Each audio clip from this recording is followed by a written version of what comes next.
Good morning, everybody. John, Jerry, Hector, Louisa, Foam Foot 420. Now, Chris Duel. Midweek. How is that possible? Well, it's a short week for some of us. It's Wednesday, July 7th. The Chris Duel Show with Shannon, Salty, Sweeney. Day number one, or more accurately, game number one of the NBA Finals is in the books. Giannis, to the surprise of many, not only played but started, but it was not enough as the Phoenix Suns, led by Chris Paul and his game-high 32 points in his first NBA Finals game in his 16-year NBA career. He leads the way as the Phoenix Suns take a 1-0 lead in the NBA Finals. They beat the Milwaukee Bucks last night, 118-105. Just one of the many things we have to cover. It's a busy, busy Wednesday in sports. So many things happened overnight and yesterday. The match, of course, between Tom Brady, Phil Mickelson, Aaron Rodgers, Bryson DeChambeau. We know the winner there. Another loss for Rachel Nichols of ESPN. We'll get into that. Big loss for Sha'Carri Richardson, completely off the U.S. Olympic team. There were hopes that she would at least be on the relay. Not going to happen. Good news for a cornerback from the Naval Academy. Lots and lots going on. Wimbledon action and more. And oh, by the way, again, we're back into it. Our contest, the Grand in Your Hand cash contest, your chance to win $1,000 here in about 7 minutes.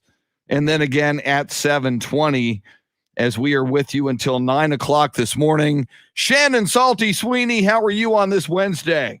I am doing all right. I am going to my first ever Austin FC game tonight, so I have lots to look forward to. But first things first, let's have a good Yes.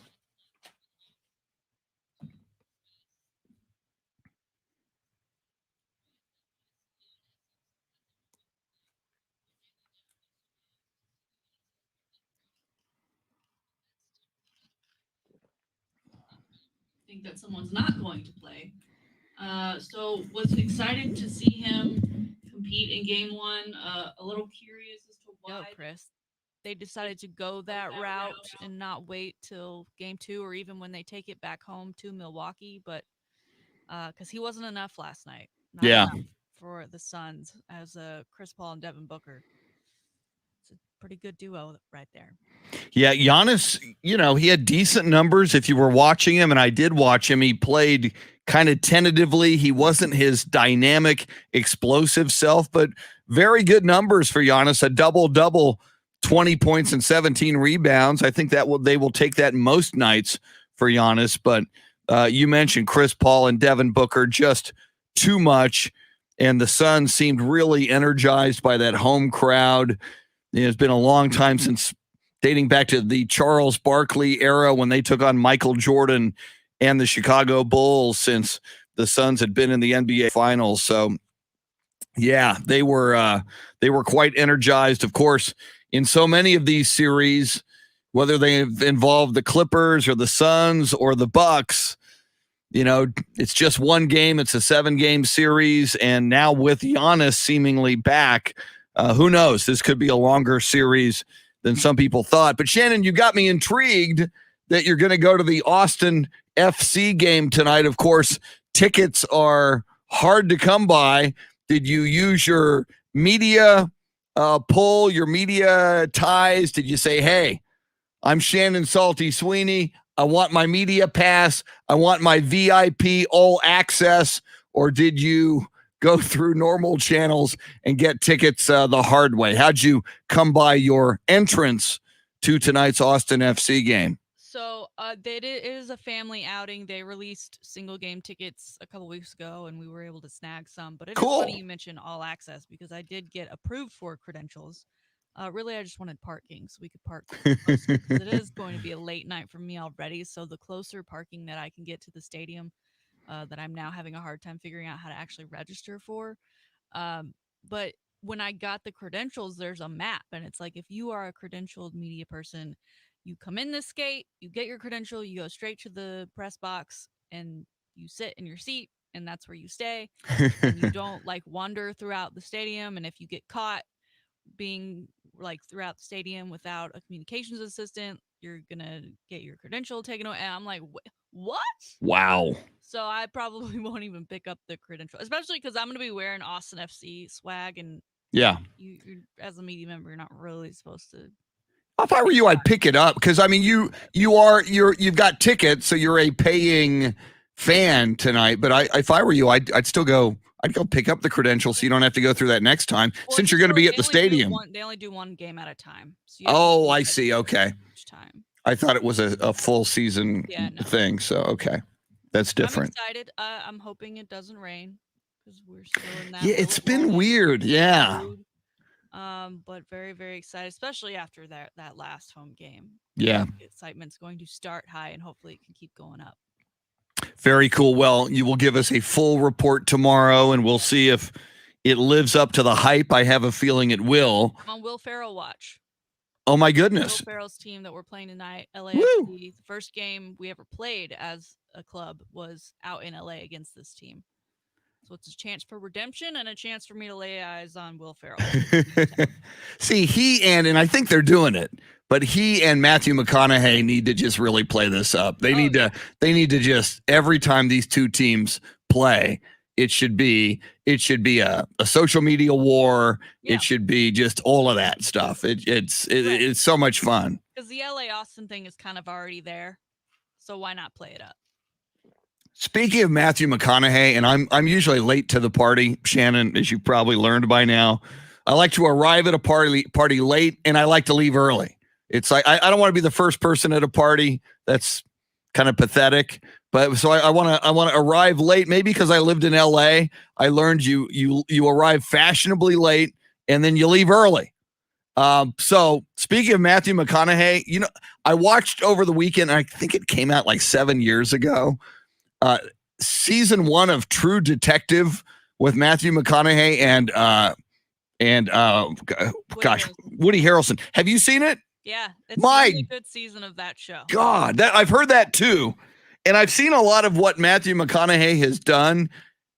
His performance as that character, 8 episodes in True Detective, jaw-droppingly brilliant. I mean, we know he's great. He's a great actor and one of the best, I think, out there today. But I was mesmerized, and I know everybody's gone, dude, we saw that 7 years ago. It was new to me over the weekend, and I freaking loved it. I thought it was spectacular. Yeah, top to bottom, that's a fantastic show. And I know so many people still think of Matthew as, I guess, like the rom-com heartthrob. I don't think I've ever seen any of his movies that he did. I mean, I've never seen Dazed and Confused, but I've never seen any of the, like, what is it, How to Forget a Guy in 10 Days, or all of those things that he's like, I never want to do those again. So I only know, like, good actor. Yeah. My God, he's got an edge. So if anybody hasn't seen that, you're in the boat I was in, or if it's been 7 years, you want to check it out again. I saw it on HBO Max. Yeah. So if you're streaming, either probably HBO also, if it's you got the variation there.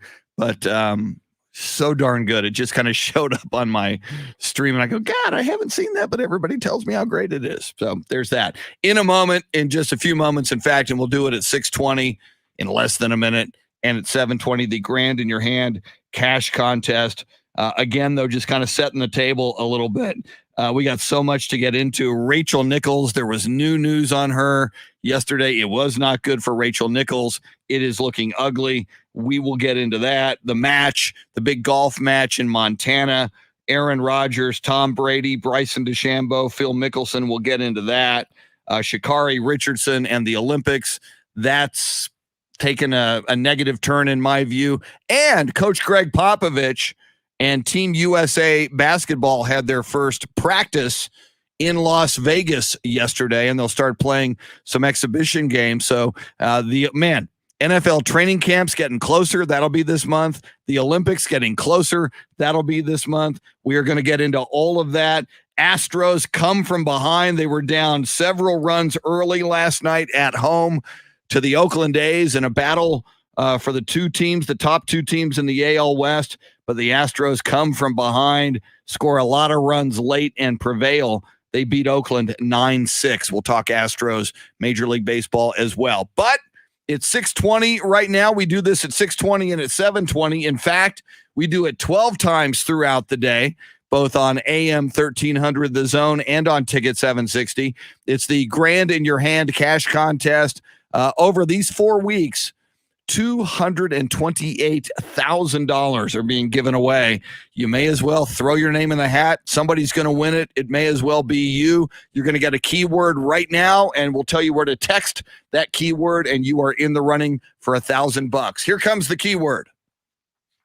Now, your chance to win $1,000. Text the nationwide keyword, HOPE, to 200-200. You'll get a confirmation text and info. Standard data and message rates apply in this nationwide contest. That's HOPE to 200-200. HOPE to 200-200. And we hope you win. Chris and Shannon Salty Sweeney on the Chris Duel Show. We are with you till 9. Oh, by the way, speaking of the NBA Finals, our official NBA Finals analyst for this show, the great Bill Schoening, voice of the San Antonio Spurs. Before that, longtime voice of the Texas Longhorns. Bill Schoening going to join us just after 8 o'clock at about 8:05 to talk NBA Finals and more. And Shannon, while I did hear some audio from Coach Greg Popovich, and I did read a number of quotes for his media availability in the first practice in Las Vegas for Team USA, of which he is head coach, assisted by Steve Kerr and others. I did not see video on Facebook Live. Luisa Alanis on the video feed says, Coach Pop gets a haircut.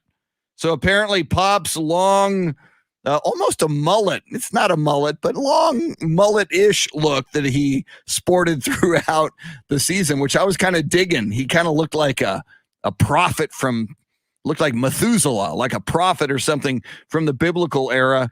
Apparently, Pop getting the haircut, maybe looking a little more Air Force Academy-like as he gets ready for these Tokyo Olympics. I don't know what his typical hair grooming regime is, but I would maybe consider COVID and the fact that maybe he just didn't go get his hair cut as much. Yeah.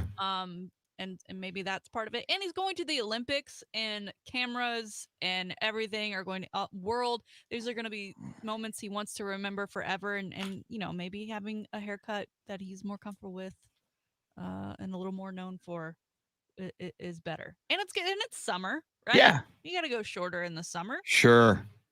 My biggest COVID, because we all kind of let ourselves go in 2020 and we're doing, Zoom calls instead of having meetings. I saw a Zoom call in 2020 or might have even been earlier this year in 2021 with Roger Staubach, my all-time favorite sports hero, Roger Staubach, Captain America. And he had a beard. It was like Roger Staubach with a gray COVID beard. Roger just said, even though I'm Roger Staubach, the heck with it. I'm not going to shave. I'm not leaving the house for any time soon. It was one thing to see Pop, with the long hair, which I think is cool. But Roger with a COVID beard was pretty amazing to me. LeBron has been out and about, right, promoting Space Jam and among other things. And he appeared at one of his son's basketball games recently and was being the dad who coaches from the sideline, which rightfully so if you're LeBron James. But we've seen him with a beard, right? It's kind of his look, but we definitely know now that he dyes it because it was so gray. Wow. In sections of that beard, like it made him look like a retired NBA player. I just kept pausing the video and I'm like, are we sure that's LeBron? Like he almost looks like a different person. Like it aged him like 10 years. Wow. So and LeBron definitely dyes the beard. And there's nothing wrong with that. It was just a different look. Hey man, yeah. Person. If you want to, I've seen that. And who's Clyde Frazier, former and Hall of Fame basketball player for the New York Knicks, who does these Just for Men dye your beard commercials. And he's like 75, 80 years old now. And yet he's got like this dark dark beard, partially probably because they pay him to do that. But LeBron is so image conscious and media conscious. I wonder if now he's decided this is my new look. I'm going to be gray beard LeBron. I'm the elder statesman now, baby. I'm 36 going on 37. Maybe the kids will respect me more if I'm a gray beard. Maybe that's what he's going for now. Who knows? Because I don't. It seems like when it comes to media and social media, everything LeBron James does is calculated. Yeah. So I don't kind of feel like he just forgot to dye his beard.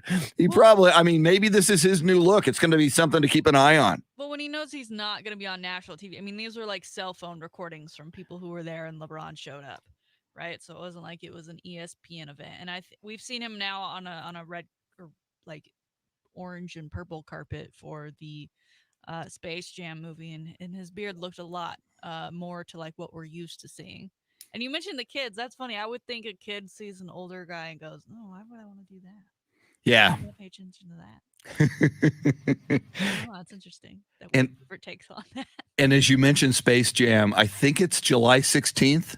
Is that right? So today's July 7th. So we're 9 days away from space. And my God, we're all expectations are so low. The bar is so low. Maybe it will just kind of suck and we'll go, hey, it didn't suck that bad. Well, I don't know what else is coming out next week. There's a chance that there's nothing else good coming out, so it could get that #1 box office spot, and then they'll have that to ride on as well as that movie. And it's a #1 movie of whatever.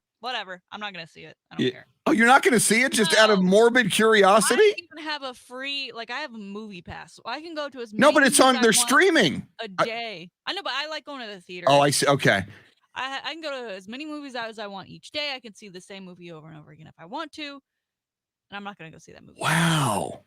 See, I've got just morbid curiosity. It's like, all right, how much does this suck? I'm going to sit down, and partially because it's either on Disney or HBO Max. It's one of the streaming. I think it's Max. Okay, it's one of the streaming services I have. So it's like, all right, I don't have to pay. I'm already paying for the streaming service, so I'll take a look at it. So, all right, you will report back to us, Shannon, on the Q2 Stadium experience tonight, seeing Austin FC. And after the 16th of July, I will report back to you on Space Jam. Can't wait for this. Oh my God.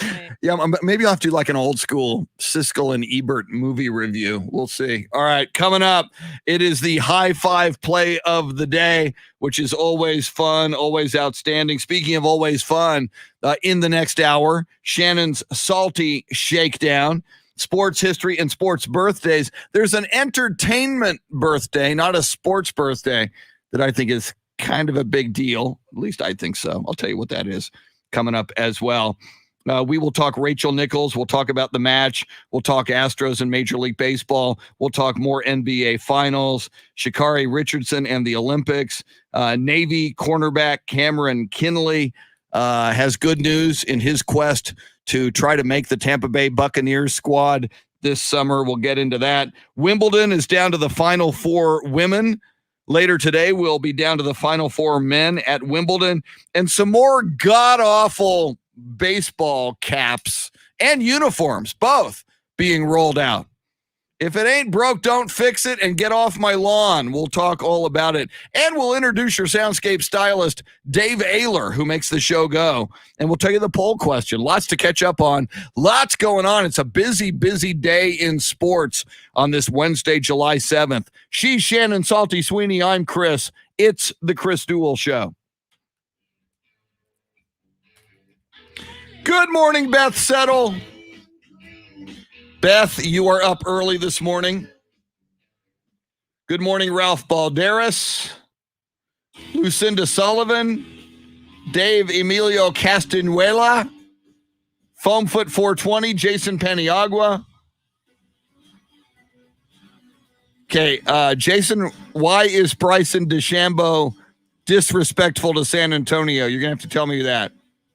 So I want to know, because if he is, I want to slap him around. Hector Gomez, Jerry Lauder. Good morning, Jerry. John Williams from Dallas. Buenos dias, Jason. Okay, now I think I'm going to grab coffee because I am in need. I feel the need for speed. And I don't have any speed or crystal meth. So I guess it's coffee. I guess it's caffeine. I got it here somewhere.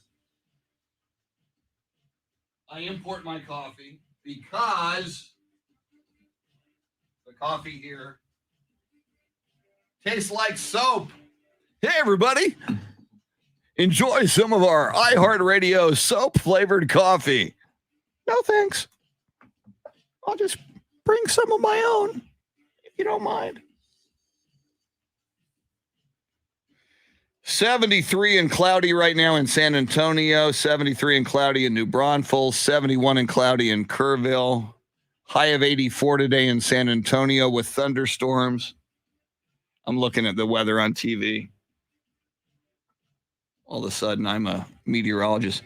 Charles was talking to Bryson about his diet and how he can't eat burger and fries. And Bryson responded with a San Antonio jab. Wow, Jason, I need to get that sound bite. I need to get that quote. And I may no longer. I've kind of liked Bryson DeChambeau just because he's a bit of an outcast and he's different. So I therefore kind of like him. But now, thank you, Jason. I'll check that. Thank you, sir. I got to learn to check my messenger more readily. All right. I'm back in about 90 seconds. I'm going to microwave my coffee. See you in 90.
All right. Let's see, Jason. I'm going to see if I can find what you sent me.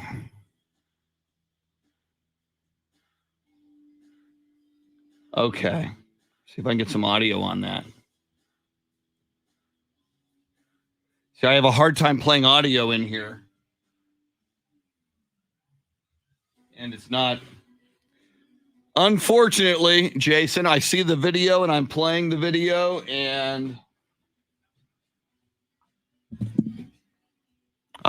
is this muted? Maybe I can. I may have. All right, I got audio now. I think.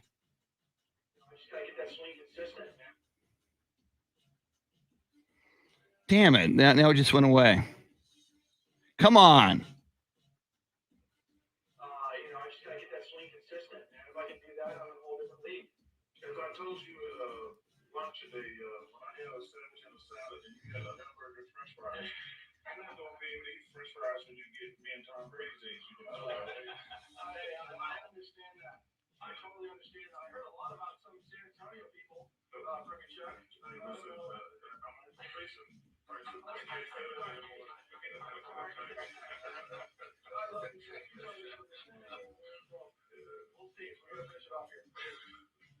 Yeah, all right, Jason. It didn't seem. I didn't hear I couldn't understand everything he said, but it didn't seem as egregious. It seemed like he was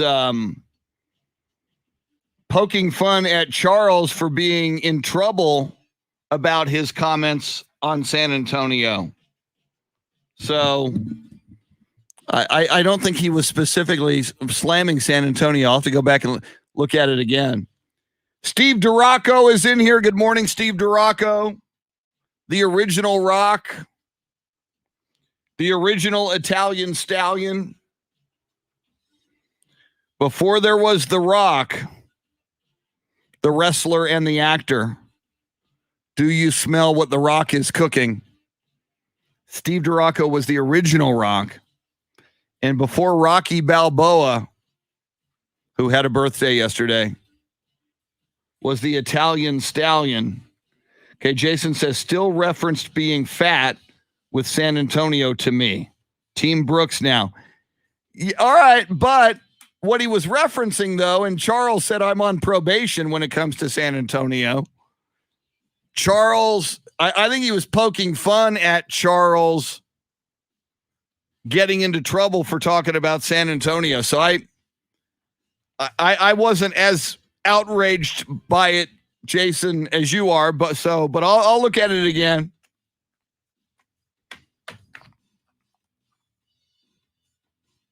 Today is Global Forgiveness Day.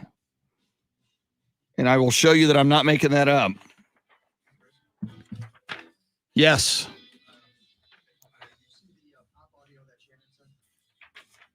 I've not looked at it yet. I saw that she sent you something. Cool. What's the gist of it? What does he say? Okay. All right. Okay, I'll try to listen to it at the top of the hour, and then maybe we'll play it in the 7. Okay, so today is Global Forgiveness Day. Should this be the day that I forgive Kawhi Leonard for destroying my basketball team, turning his back on a city and a fan base and his teammates and a coaching staff who made him what he is today? Should I forgive him? This would be a good day for that. It is also Tell the Truth Day. See, now that's like the truth is Kawhi sucks and he's a dirt. So A, I have to forgive him. B, but I have to tell the truth. And he sucks and he's a dirtbag. All right, here we go. Sharif don't like it.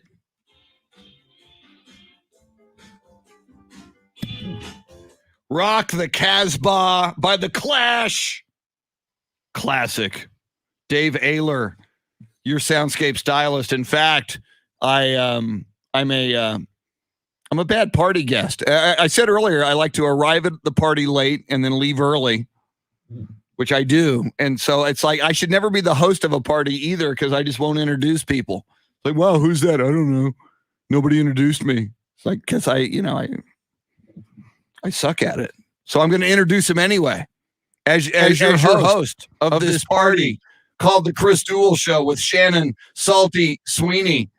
He is not only the soundscape stylist and engineer, but he is also acts as producer for not only this show, but down the hall, San Antonio's First News with Charlie Parker. And I got all kinds of show prep. And Shannon, we're going to have to get into this because via Dave Ayler, I now know that today is Global Forgiveness Day.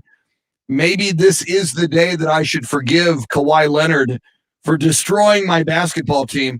But that's neither here nor there. We'll check into that later. Dave Ayler on a relative, it's not a plain shirt Wednesday because you've got an Under Armour logo on your T-shirt. How are you this morning? It's been crazy. But I like how you added engineer to my job title because apparently I am the engineer today. Yes. And yesterday, because all the audio problems we had yesterday, they just sent me an email saying, "Oh, try this, try this, try this." Okay, nice. Thanks. Why don't you just come down and fix it? Yeah. And Shannon, did you know this, that all of our engineers have either retired or left or out of the San Antonio building? Longtime engineer Dan Walthers, who's been with the company like 40 or 50 years, retired, I think, last Friday. Now Gonzo apparently is leaving. I'm hearing that through the grapevine. I hope I'm not speaking out of school, which I tend to do, Dave Ayler. I'm not too sure if he's left yet or not. Okay. Yeah, So- And then we had Jason Hernandez who retired he left in. Yeah, he got a gig in January. Phoenix or something, didn't he? Yeah. January, December. We've So, yeah. been down to one engineer in Austin since before the pandemic. Wow. I'll take one. Yeah, I think we're either at or Yeah, approaching but zero he- engineers. It's a very rare occurrence that he's apparently there's a super secret project that they haven't told us is happening, but we've all kind of connected the dots that it's happening. Ooh. And again, I don't want to speak out of turn, I but so know. he's been really busy. Luckily, though, my first like real gig in radio was being a remote engineer tech. So as long as you give me directions, I can typically figure it out from there. Good for you. You're very technically savvy. Thanks. Something I never acquired that skill. Sadly. I think it's just like I grew up like before the internet and then with the birth of the internet.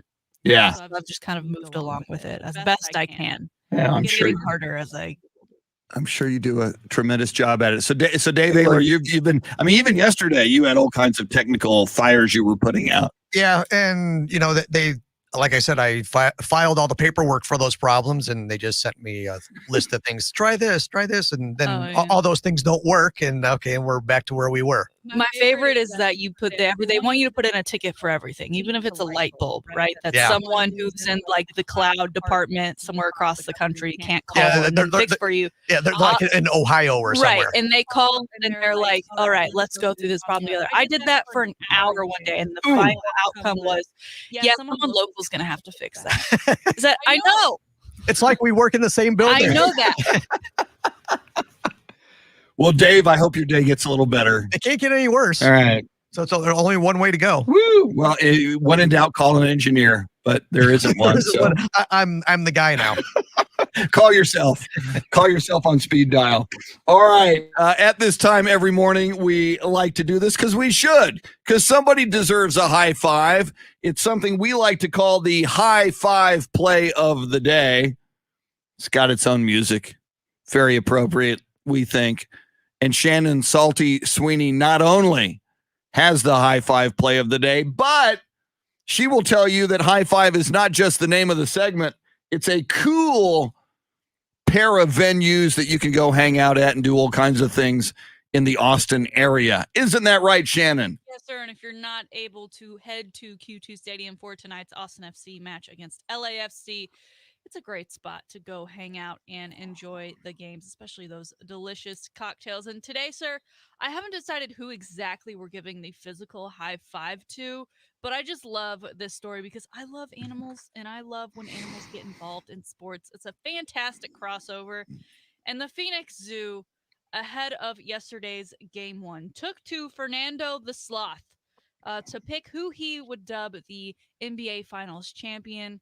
They gave him 2 buckets of treats, one with a Milwaukee Bucks logo, the other with a Suns logo, and he went with the Suns. Now you may be saying, well, wait a minute, that's favoritism. He's a hometown king. Well, let me show you his track record. In 2019, he picked the Patriots to win the Super Bowl.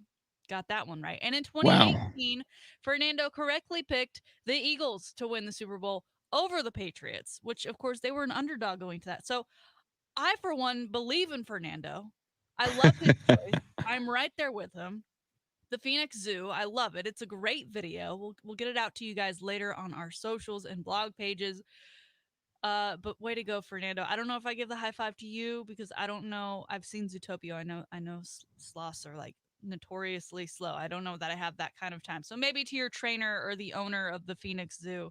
But I just love stories like this. When sports and things like this collide, it's my favorite. So Fernando the Sloth.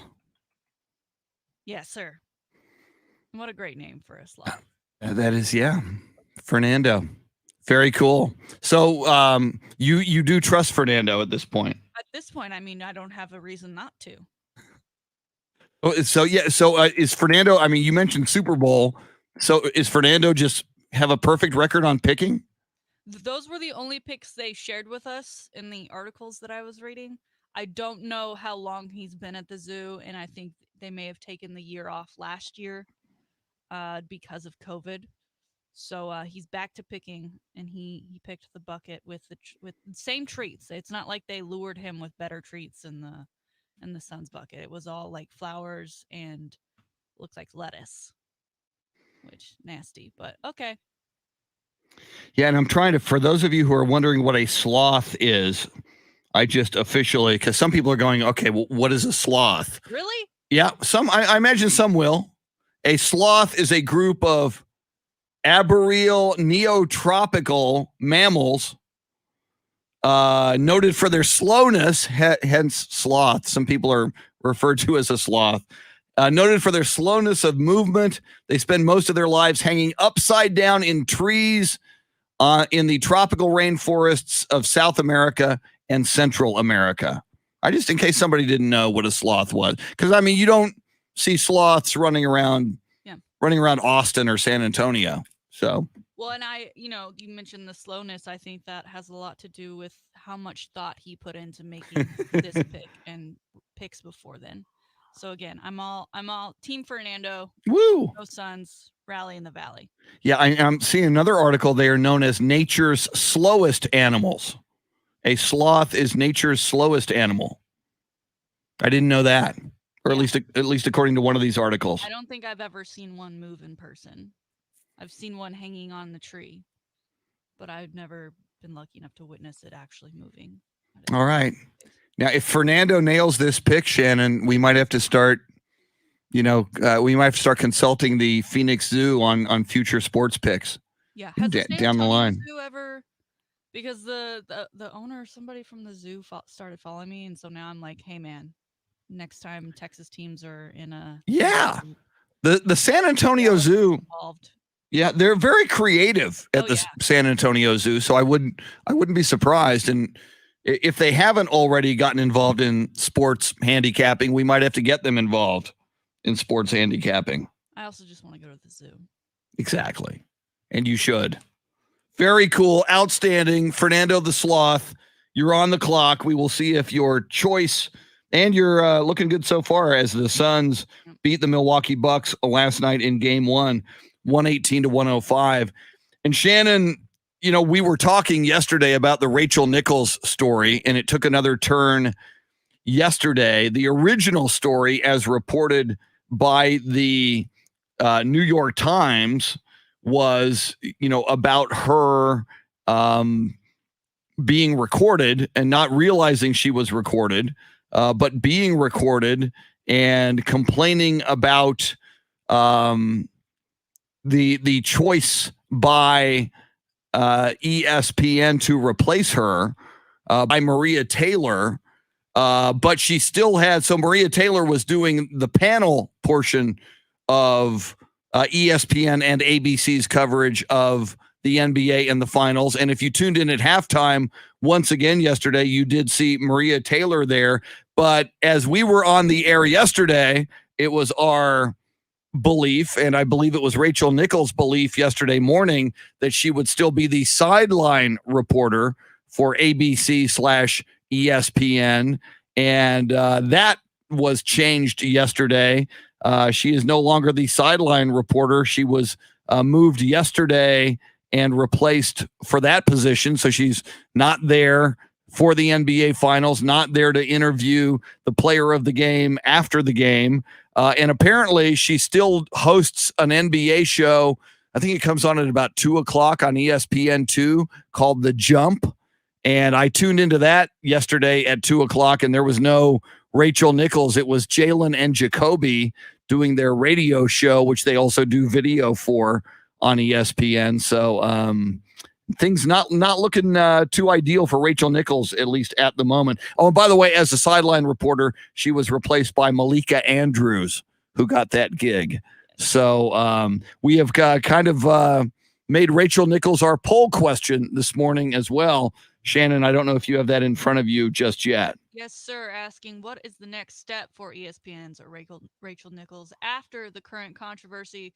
Career over at ESPN, 60% of the vote currently leaning that way. And our other options today: diminished role at ESPN or eventually back to normal. For one, I think Malika Andrews is another great person to be covering any sport on ESPN. She has done a fantastic job in the appearances that I've seen her in. My vote, I think it's career over at ESPN, and not like that they're going to part ways with her. I think they're probably going to try and diminish her role, to just kind of make this story go away, and that her decision will be to leave and venture off elsewhere. She is an incredible talent, so I don't see her struggling to find anything new. But it was weird yesterday, right? Like you said, all signs kind of pointed that she was still gonna be involved in the finals, and that her show was still gonna be. They made it clear she was going to stay on The Jump. Yeah. And I guess after the news of saying like your main and biggest gig was being sent to someone else, maybe they decided, okay, today we're not gonna do The Jump, which again, very strange. You are the NBA show that is on the 4-letter network, and it Yeah. is the first game of the NBA finals, and there's no Jump to be seen. So that is a bit interesting. And then the other story that came out today, and I don't know if there's any truth to this, or if this is just people making speculations based on interviews and saying, oh, look at the looks they gave each other. But the rumor is that within the bubble, Rachel Nichols, and Jimmy Butler got together. I saw that too. And again, that's a rumor, but it's much it's out there. Yeah. Whether or not it has anything to do with what is going on now, I don't think it should be related. I don't think it should be brought into the discussion, because who cares? They're both grown, consenting adults. Yeah. So I don't get why that is part of it, but it is now part of the conversation, and that may be a reason too as to why they just decided let's let this die down, because it's kind of becoming bigger than what it originally was at this point. Yeah, something to keep an eye on, the Rachel Nichols situation at the 4-letter network. And as I brought up yesterday, part of that recording of that conversation she had, part of the problem was she took a shot at ESPN, saying they did not have a good track record for diversity. And I think that's what really is, when you take a shot at your own company like that and it goes public, that gets a little ugly. More coming up. Sports update at the top. Stay right here. Chris Duel Show. All right. Chris, is the Yellow Submarine good enough for Ringo Starr? Did he? Is he featured, or did he write it? Oh, I don't know. I would go with. It Don't Come Easy. Okay. That was solo Ringo, right? That was solo Ringo. Yeah.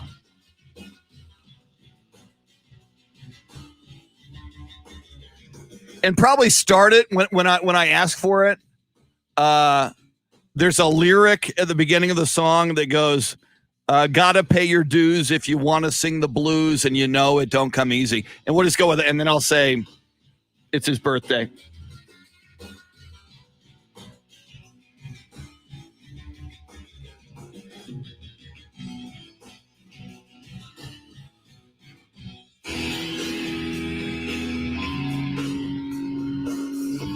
Another one he did two Beatles songs he did lead vocals on were Octopus's Garden and from Sgt. Pepper's I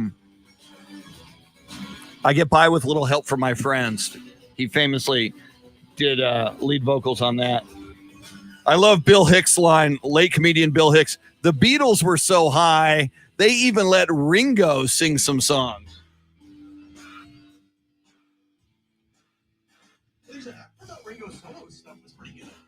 Yeah, it's yeah. I think he realizes. Yeah, when he does vote, he doesn't obviously have the voice of a McCartney or a John Lennon or even a George Harrison. So I think he realizes his limitations and he sings songs that he doesn't have to have a big range in. But yeah, I think he does fine. He's cool. He's a cool cat. All right. I think we'll go with Little Help From My Friends. Yeah, that's more recognizable. Okay.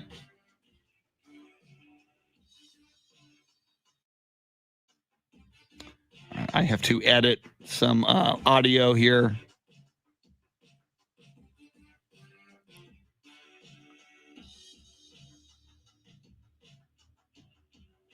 Okay, and there was one screw up on this audio here that I've got to fix. Let's see here. Chris here. Diamonds Direct is doing something amazing. I want you to get ready for it. July 21st through the 25th next week. 5 days of spectacular summer savings. You get not only Diamonds Direct already unbeatable value price, but get this, minus an extra 20% in every category. Rings, earrings, bands, bracelets, pendants, colored gemstones, jewelry, you name it. Take an additional 20% off. This is such a rare event. And get this, Diamonds Direct is going to have double the norm for this event because designers are flying in their entire collections, including some brand new, never before seen items. Everything's on sale. It's the once a year mid-summer blowout. July 21st through the 25th, next Wednesday through Sunday. A great time to upgrade her diamonds, surprise you with a new eternity band or a pair of earrings, or treat yourself with extra savings on virtually everything. Diamonds Direct's 5-day spectacular summer store-wide sale, July 21st through the 25th, only at Diamonds Direct. Okay. 104. To lose 3 seconds. Where can I lose 3 seconds? Collections, including some brand new, never before seen items. Everything's on sale. It's the once a year mid flying in their entire collections, including some brand new, never before seen items. Everything's on sale. It's the once. That's it.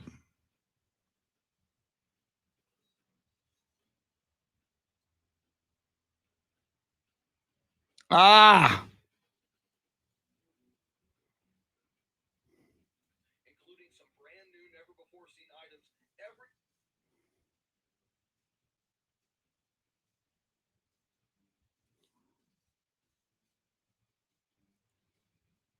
entire collections. Everything's on sale. It's the once a year. Boom. Okay.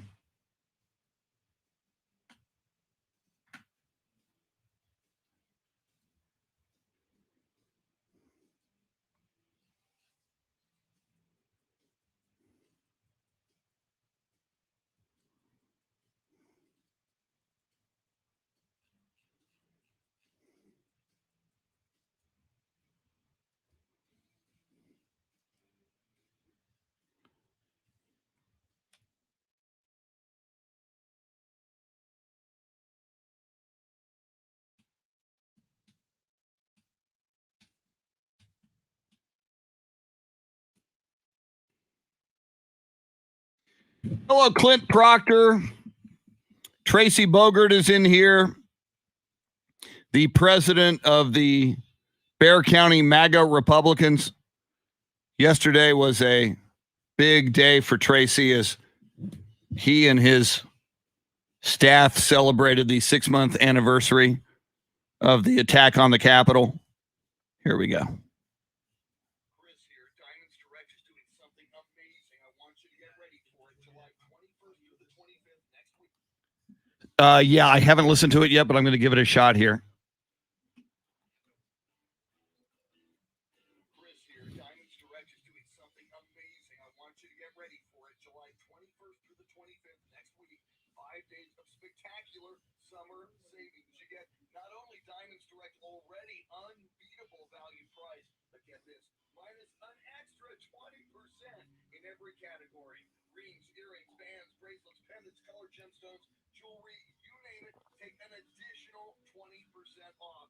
This is such a rare event. And get this, Diamonds Direct is going to have double the norm for this event because designers are flying in their entire collections. Everything's on sale. It's the once-a-year mid-summer blowout. July 21st through the 25th, next Wednesday through Sunday. A great time to upgrade her diamond, surprise her with a new eternity band or a pair of earrings, or treat yourself with extra savings on virtually everything. Diamonds Direct's 5-day spectacular summer store-wide sale, July 21st through the 25th, only at Diamonds Direct. All right. Jason, I didn't know about the subtitles. That's interesting. And now I need to listen to this. There it is.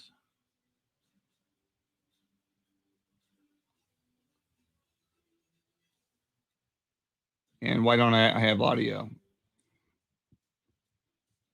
No audio. Great.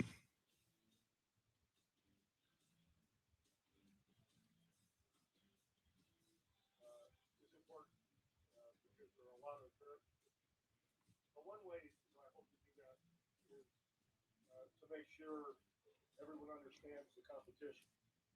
Having a healthy respect for the wonderful European teams is important because there are a lot of very good teams, and they get better every year. They've been playing together for many years, as we all know. They execute really well, and the first step is that respect for the opponent, which will not be hard to get across to our players. After that, we go to work, skip no steps, and make sure that we keep it simple but efficient and effective. Trying to invent the wheel will not work. We're going to take advantage of their abilities, their strengths, and play together, play for each other with one thought in mind. That's the whole deal. Yeah, I've listened to it, so I'm good now on that. Yeah, we'll play it at some point here.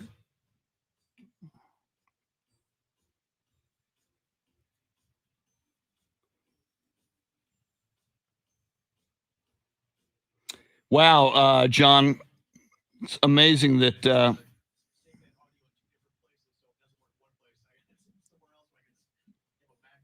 Okay.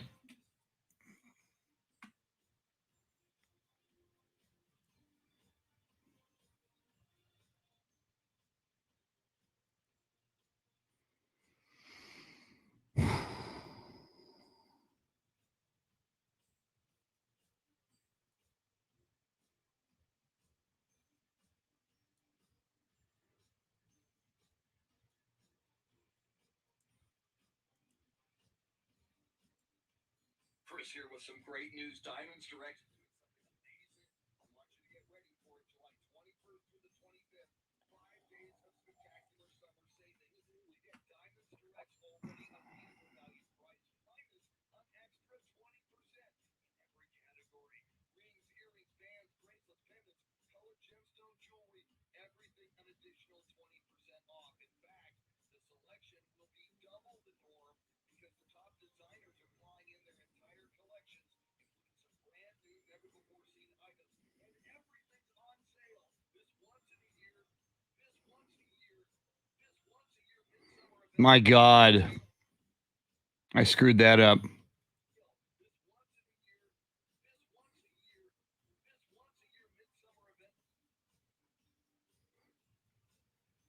Thank God I can edit these.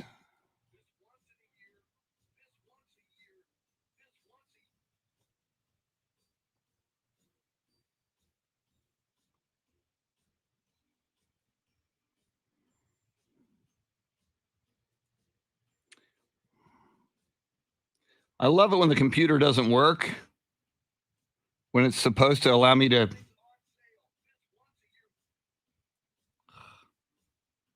a little maddening. I'm just saying.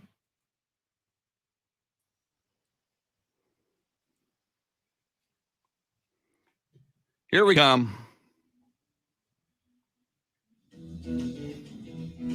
This is the Chris Duel Show. You know the day destroys the night, night divides the day. Try to run, try to hide, we're gonna do.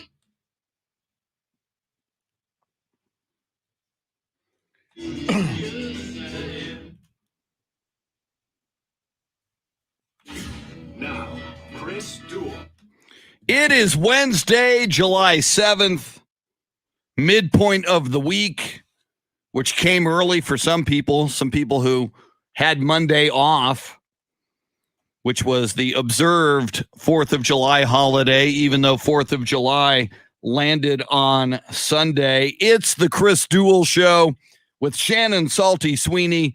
Later this hour, just after 7:30, the Salty Shakedown, this day in sports history and sports birthdays. 1 hour from now, our official NBA analyst, the voice of the San Antonio Spurs, former voice of the Texas Longhorns, Mr. Bill Schoening, going to join us.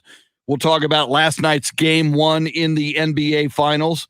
Phoenix Suns defeated the Milwaukee Bucks 118-105, as was prophesized by Fernando the Sloth.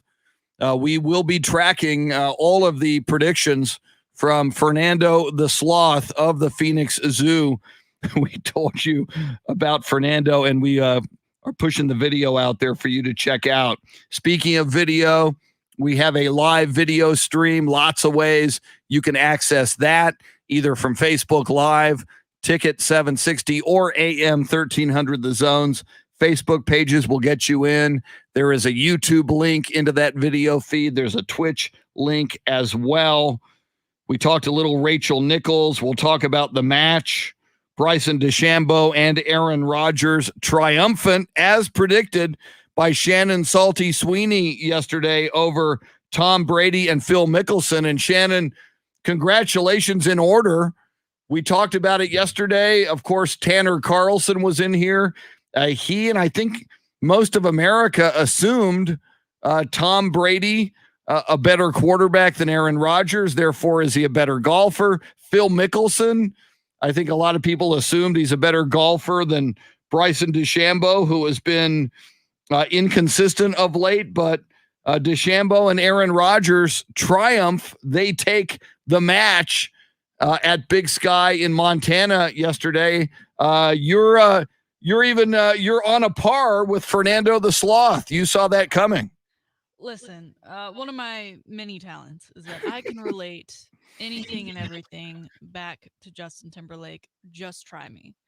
And us JT fans know that he is a Packers guy. Ooh. Okay, he grew up loving him some Brett Favre. So naturally, he became buds with Aaron Rodgers. And JT, also an avid golfer, they actually pair up quite a bit at Tahoe, which I believe the events of that, I believe, start even today. At the kind of Pro-Am tournament. And so I've seen Aaron play in a lot of these. And as we know, he hasn't been going to camp. He hasn't been with his teammates, right? So he's had a lot of free time. And what do guys like that do in their free time? They work on their golf game. So I'm not surprised. I do think Charles Barkley in the pre-game, whatever, did have a great assessment of, I think Bryson DeChambeau is going to take this really seriously. And I think he did, and that really helped them get along. I loved that at one moment Tom Brady hit a drive 390 yards, and everyone was like, "Wow!" and then Aaron Rodgers stepped up and knocked one 400 plus yards. Wow. So I mean, that's not too surprising. I mean, they are pretty big and strong dudes, but both of them great golfers. I've seen mixed reactions to the match. I ducked out pretty early. I watched like the first 30 minutes before it actually started, where they were kind of messing around, and Mickelson putted a bunch of balls and won like 150,000 meals for charity. So that's great. This whole event's great because it is for charity, but as an event, it was so long. Yeah. So long. What, like 6 hours? Yeah. That's too long for anything.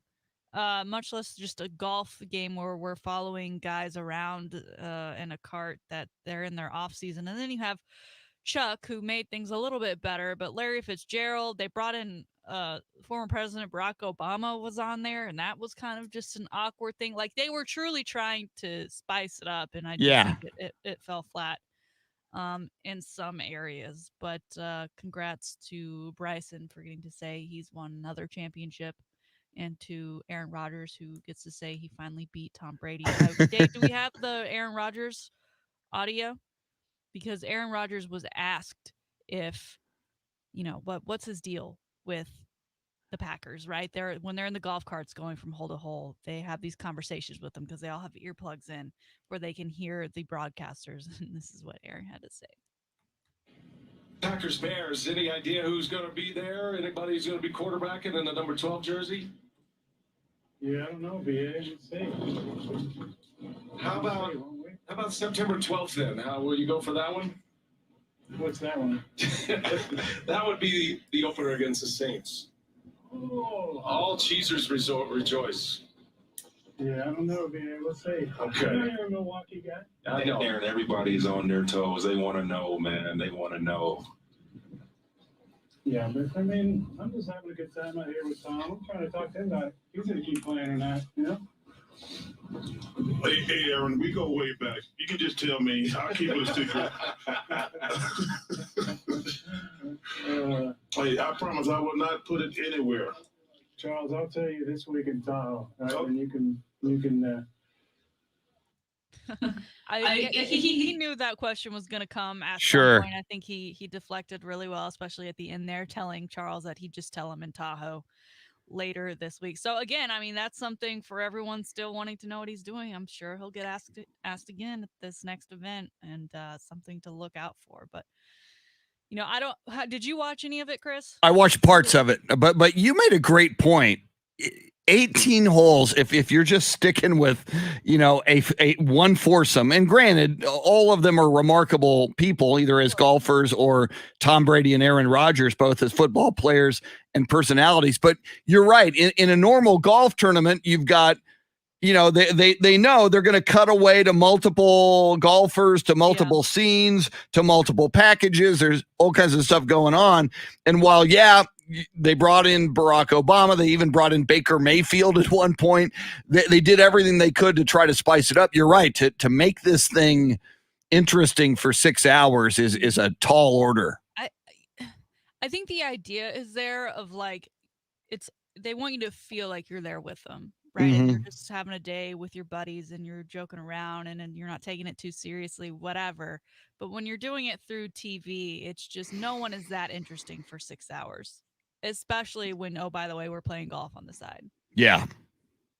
Especially with how much we've already seen of Tom Brady so far and with how little we actually get from Aaron Rodgers. Do they do this again? That's a great question. And it's going to be interesting to see what the ratings were on this, and especially compared. Now, granted, last year we talked about this, Shannon, a bit of an anomaly because of COVID. We were starved for any kind of action when they did this last year. Plus, you had Tiger Woods involved, along with Peyton Manning, who's very TV centric and great on TV and great with one-liners and always funny. Aaron Rodgers a little more, if not a lot more droll than Peyton Manning. So I guess it would not be a great comparison ratings wise to last year, but I think they keep doing it. I mean, it's gotten a lot of run. Here we are talking about it the day after. It made a lot of headlines. It had a lot of run leading up to this. And as you mentioned, the best part of it. It's for charity, so a lot of money was raised for charity. I think they keep it going. As we said, Rodgers is heading to Tahoe for the American Century Celebrity Golf Championship. Like, that to me is a great event. I mean, that is 4 days of celebrities and of all sorts, actors, singers. Steph Curry usually shows up. He's actually got a really great golf game. I think it's the 17th hole where they always have like a basketball hoop and there's people on their boats and Aaron Rodgers will toss footballs with them. And again, it's enough people to where you can switch camera shots and you can go to Chuck like completely missing on a par 4 and then, go watch Aaron Rodgers hit bombs on another hole. And that they do have fans, so they get to follow around their favorite people. And seems like quite the experience. I would love to go, just Tahoe in general, but to go to that event. Yeah. And so I don't know, having these back to back, it makes me excited for Tahoe after seeing this. But this just falls so flat compared to something like that. Yeah. So we will see how it goes in the future. But keep an eye out for that big Tahoe event coming up next week. As we mentioned, Shannon, Phoenix beat the Milwaukee Bucks 118-105.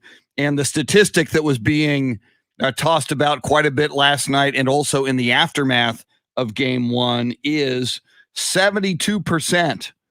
72% of the winners of game 1 of the NBA Finals go on to win the title. So in addition to Fernando the Sloth from the Phoenix Zoo picking the Phoenix Suns, they now carry a 72% chance of winning the NBA Finals, at least based on history.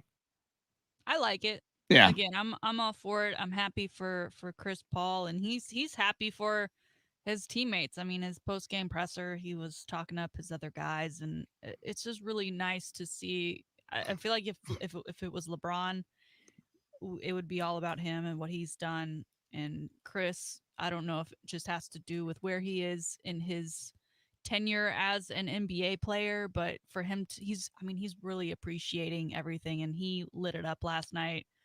I think that he's making a great case for himself to be MVP of the finals, and I don't know, I wouldn't mind seeing him just call it a day, right out on top. Yeah. He's at that age, but at the same time, he's still playing really well when he's not hurt. Yeah, and it's hard to, and I even remember Elway, and Elway managed to win 2 Super Bowls in a row and then retire. But even when Elway won that first Super Bowl, a lot of people were saying, okay, you did it. And for Elway, a lot like Chris Paul. Now, Elway had been to a lot of Super Bowls, but lost and been annihilated. I think one of those losses was to the San Francisco 49ers, and it was something like 55-20. It was just an annihilation. But when John Elway won his first, a lot of people said, all right, John, you did it. Retire now. It would be so cool to go out on top. But when you win the darn thing, Shannon, you look at your roster and you look at your team, you go, I think we could do it again. That's certainly what John Elway believed with the Denver Broncos, and it worked out for him. They did win it a second time, and he did then retire after winning 2 in a row. It's going to be fascinating if indeed the Phoenix Suns go on to win this thing. And a lot of people believe, and certainly after last night, he had a game high 32 points. So certainly in the MVP race after one game, Chris Paul is your leader for MVP. Long way to go. I know that, but going to be interesting to see what he decides and if he walks away. And it's 2 things. It's human nature, A, to think you can do it again next year, and B, it's, from what I understand from professional athletes, you've done this all your life. It's so hard to walk away when you think you've got more in the tank. I thought about 2 things in the car on this morning. I thought about Chris Paul and what would happen if he walked away in State Farm. State Farm has arguably had the best time ever this year, even last year, right? Aaron Rodgers playing really well. There was we may get the State Farm Super Bowl. They've got Patrick Mahomes. I saw throughout this week, they've been rerunning the Aaron Rodgers commercials that they ran in the fall because it's a golfing one, right? Mm-hmm. And Aaron Rodgers is relevant and remains relevant. Now he's back to golfing, so they can rerun that.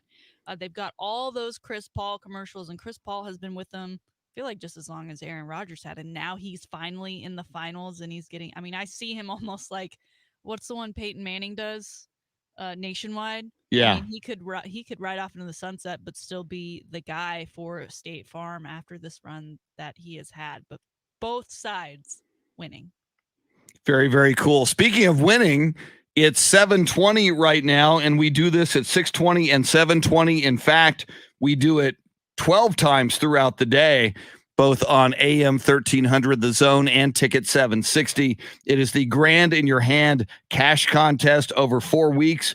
We are giving away $228,000. Somebody wins this money. It may as well be you. We're going to give you a keyword right now and tell you where to text that keyword, and you are in the running for the $1,000 at this time. So here it is. Dave Ayler's going to fire it up. Here comes your keyword. Your chance to win $1,000. Text the nationwide keyword love to 200-200. You'll get a confirmation text and info. Standard data and message rates apply in this nationwide contest. That's love to 200-200. Love. That's a cool keyword. And you are going to love it if you win. And you'll also have chances throughout the day. We do this 12 times all day long on the 20s. So that will be very, very cool. More opportunities are coming your way. I'm noticing I've got local TV on here, Shannon, and I see Sha'Carri Richardson on television. We talked about yesterday was such a busy day in sports, from the NBA Finals to the match, more Rachel Nichols information. And Sha'Carri Richardson, as we know, missing out in her sprint due to a positive test for marijuana. However, after the 30-day suspension, there was some talk that she could still compete in the Tokyo Olympics on the Olympic relay team. We find out yesterday Sha'Carri Richardson is left off of the Olympic relay team roster. So Sha'Carri Richardson, 21 years old, will not be competing in any of the Tokyo Olympics for Team USA. I think it's kind of sad, Shannon. There was there were online petitions. There was a lot of uproar, especially now that marijuana is legal in so many states, and more there's less and less of a stigma attached to it. But nonetheless, for making this big mistake, and I will underscore that this happened shortly after she found out from an interviewer that her biological mom had died. So obviously she was going through some grief, some personal grief and trauma, and grief affects different people differently. So that was a factor here. But there will be no Olympics now. That is made official yesterday for Sha'Carri Richardson. I'm having a hard time with this because, A, she knew what she was doing when she did it and knew that it wasn't allowed. And then when we think of the NFL, right, we have these guys who fail these drug tests time and time again, even once, right? And then they keep getting second and third chances. And the narrative is, why does the NFL allow these kind of guys to continue to get those chances when there are other people just as capable, right? And that's the narrative. The NFL, if you're a top athlete, those kind of things, as well as others, are allowed to slide. Well, here, the U.S. and the Olympics and whatever have put their foot down and said, no, you broke the rules. That's it, right? We have other people who are running. We have other people who have worked just as hard as you have, and they followed the rules. They're going to get the shot. And now people are like, well, wait a minute, but her suspension, I'm sorry, I'm not on the, you have Free Sha'Carri up on as your name tag today. I'm just not on that side of this.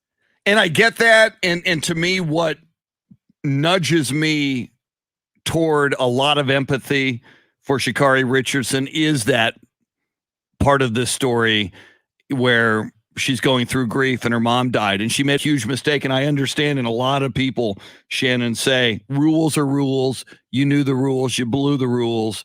You chose to do this, and it was a choice. But again, I wish, and especially, and I just think we need to get a handle on marijuana use, because certainly, and I think a lot of people know this from experience, but if you don't, maybe you know people who have either used both marijuana and alcohol. Had Sha'Carri Richardson gone out and drank a bottle of Scottie Pippen's bourbon, she'd have been okay. I mean, and usually people who abuse alcohol do a lot more damage to themselves, and sometimes they get behind the wheel of a vehicle, or they get violent, and they get into fights, and they do damage to other people.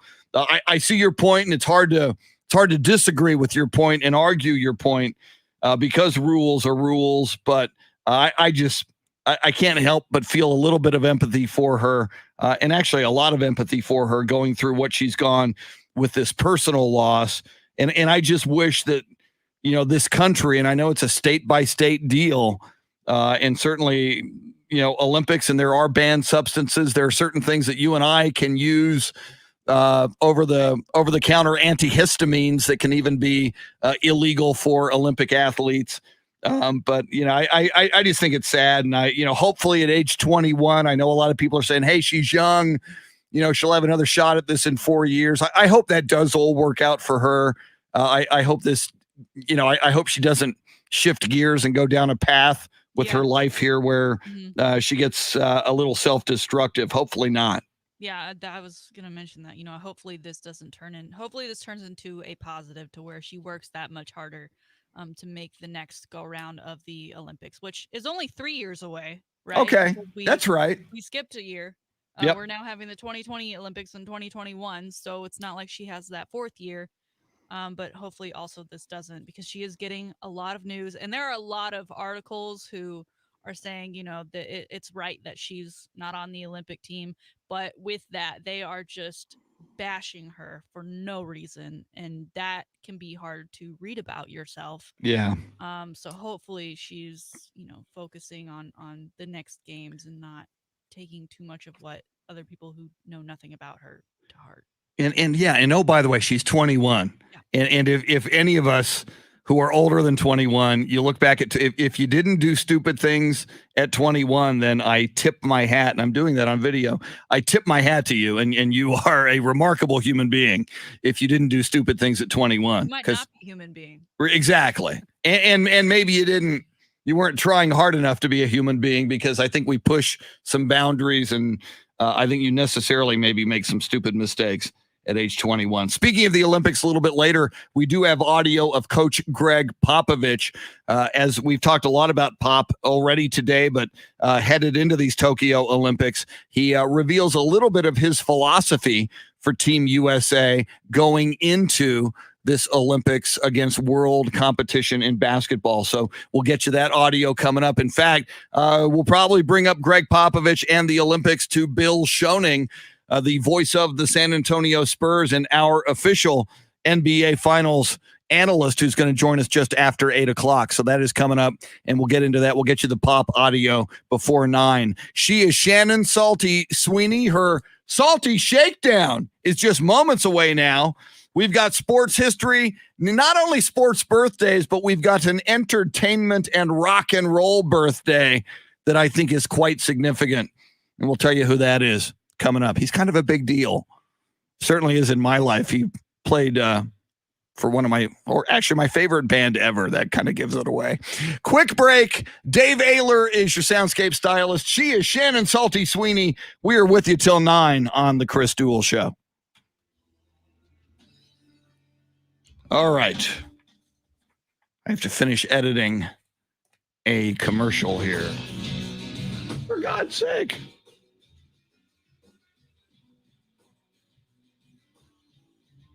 All right. How long is that? It's 1:02. It's too darn long, but I think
spectacular summer savings. You get Diamonds Direct's already unbeatable value price minus an extra 20% in every category.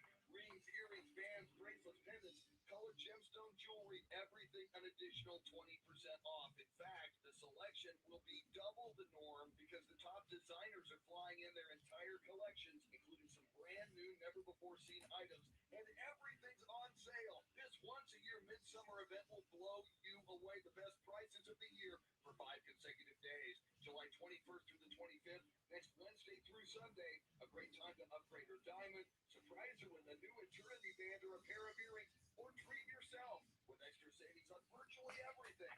Diamonds Direct's 5-day spectacular summer store-wide sale, July 21st through the 25th, only at Diamonds Direct. All right. So there's that.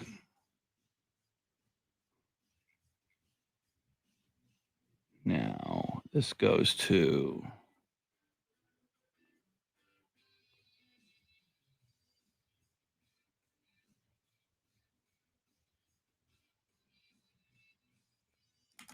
okay.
I did see that. Yeah, we need to get to that. We haven't gotten to that yet.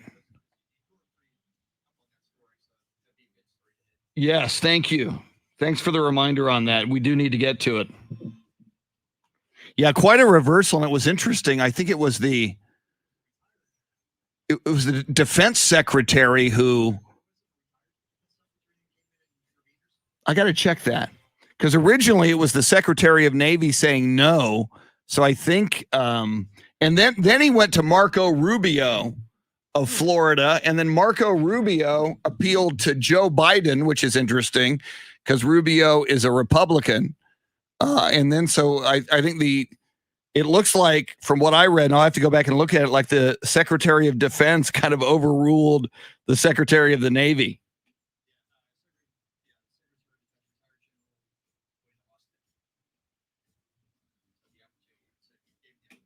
Okay.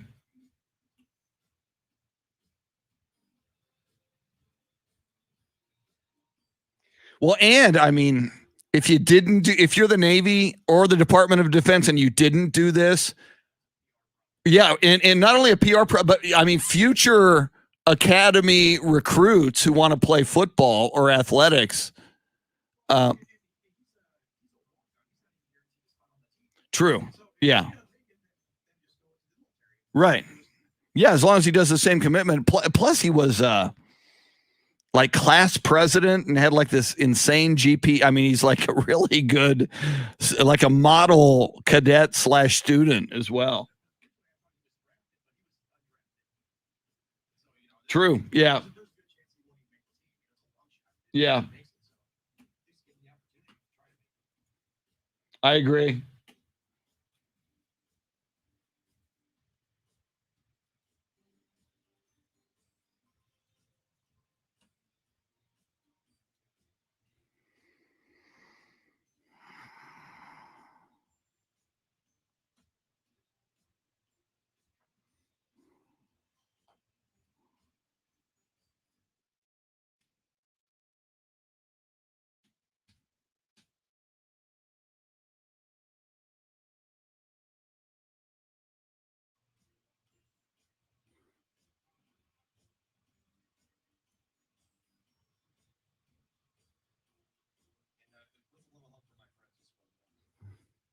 Beautiful. Thank you. Now it'll be just like Rocky, I'll say, but the biggest birthday, and then hit it.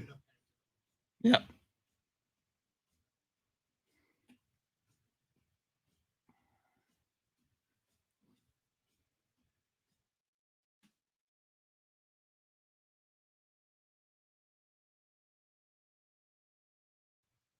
Here we go.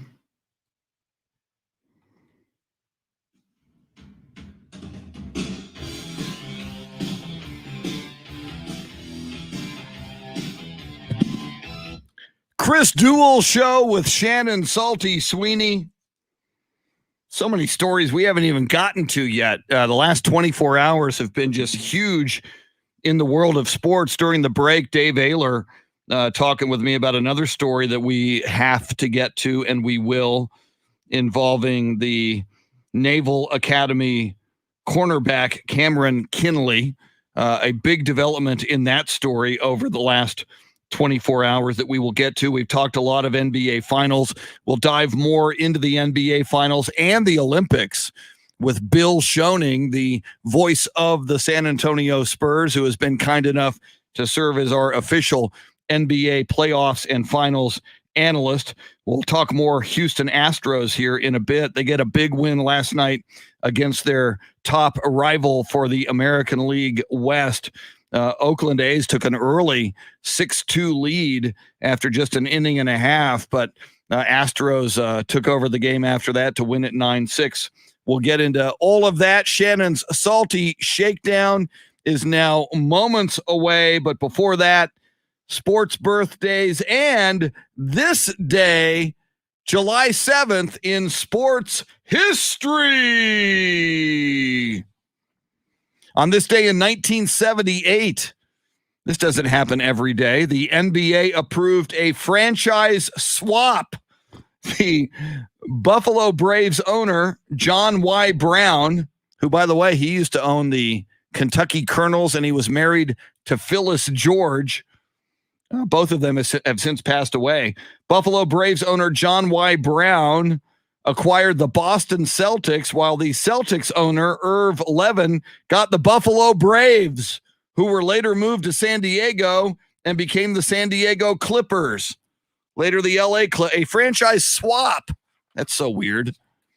On this day in 2001, in his first appearance at Daytona since the death of his father, Dale Earnhardt Sr., Dale Earnhardt Jr. won the Pepsi 400, coming from 7th place with 9 laps remaining to beat teammate Michael Waltrip. It was a big emotional day at Daytona for Dale Earnhardt Jr.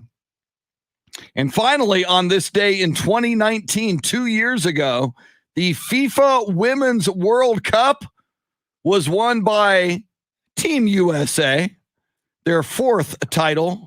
4th time winning the World Cup. They beat the Netherlands 2-0. Your player of the match, Megan Rapinoe. She's pretty good. Congratulations, Team USA, who played at Q2 Stadium just a number of nights ago. Shannon will be there tonight as Austin FC takes on LAFC in the big match between Will Ferrell and Matthew McConaughey, representing each city and each team. That's sports history. How about some sports and entertainment birthdays? Thank you, John. Thank you, Paul. Thank you, George. And thank you, Ringo, for that music. Born on this day in 1906, Baseball Hall of Fame pitcher and 5-time Negro League All-Star. He would later be a Major League Baseball All-Star when he played in Major League Baseball, making that leap. The legendary Satchel Paige, born on this day in 1906 in Mobile, Alabama. Satchel Paige died in 1982. Born on this day in 1960, American basketball center Ralph Sampson, who played in the ABA for the Denver Nuggets and then became an NBA All-Star from 84 to 87, played for the Golden State Warriors and the Houston Rockets. Ralph Sampson was born in Harrisonburg, Virginia. Born on this day in 1972, WNBA center. She won Olympic gold in 1996. Lisa Leslie, She was born in Gardena, California. Final sports birthday, born on this day in 1980, American figure skater. She won Olympic gold in 96, 98, 2000.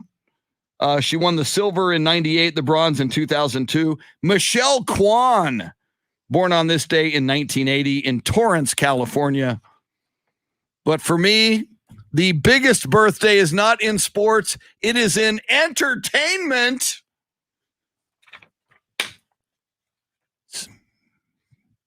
You got music coming, Dave Ayler, or there it is. Whoa! The man singing vocals. Drummer for the Beatles, who the late great comedian Bill Hicks, who used to perform at the Laugh Stop in Austin, used to say, the Beatles were so high, they even let Ringo sing a few songs. Happy 81st birthday to my favorite drummer for the Beatles, Ringo Starr. And Ringo does a cool thing on his birthday. He's been doing this since 2008 at noon on his birthday in whatever time zone you're in.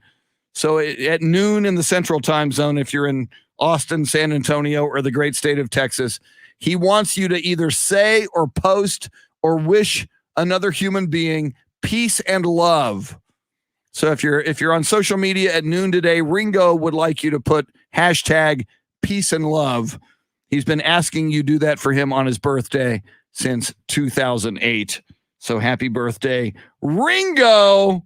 And wherever Ringo is right now, I know Ringo would approve and appreciate the Salty Shakedown. Here it is, ladies and gentlemen, boys and girls, friends, Romans, and Ringo, your July 7th edition of the Salty Shakedown. It's the July 7th edition, but we're going to go back to yesterday, July 6th, because it was named Luka Doncic Day. Whoa! In Dallas. Now, of course, as a Mavs fan, I'm all about it. It's meant to celebrate the young star for his work on and off the NBA floor. The effort was led by Dallas County Judge Clay Jenkins and received the commissioner's approval. Doncic, of course, has helped the community and workers in that area through COVID and through the recent Texas storms, and he's obviously a great basketball player. However, if I'm Dirk Nowitzki, I'm thinking, it took me how long to get the street named after me and a championship?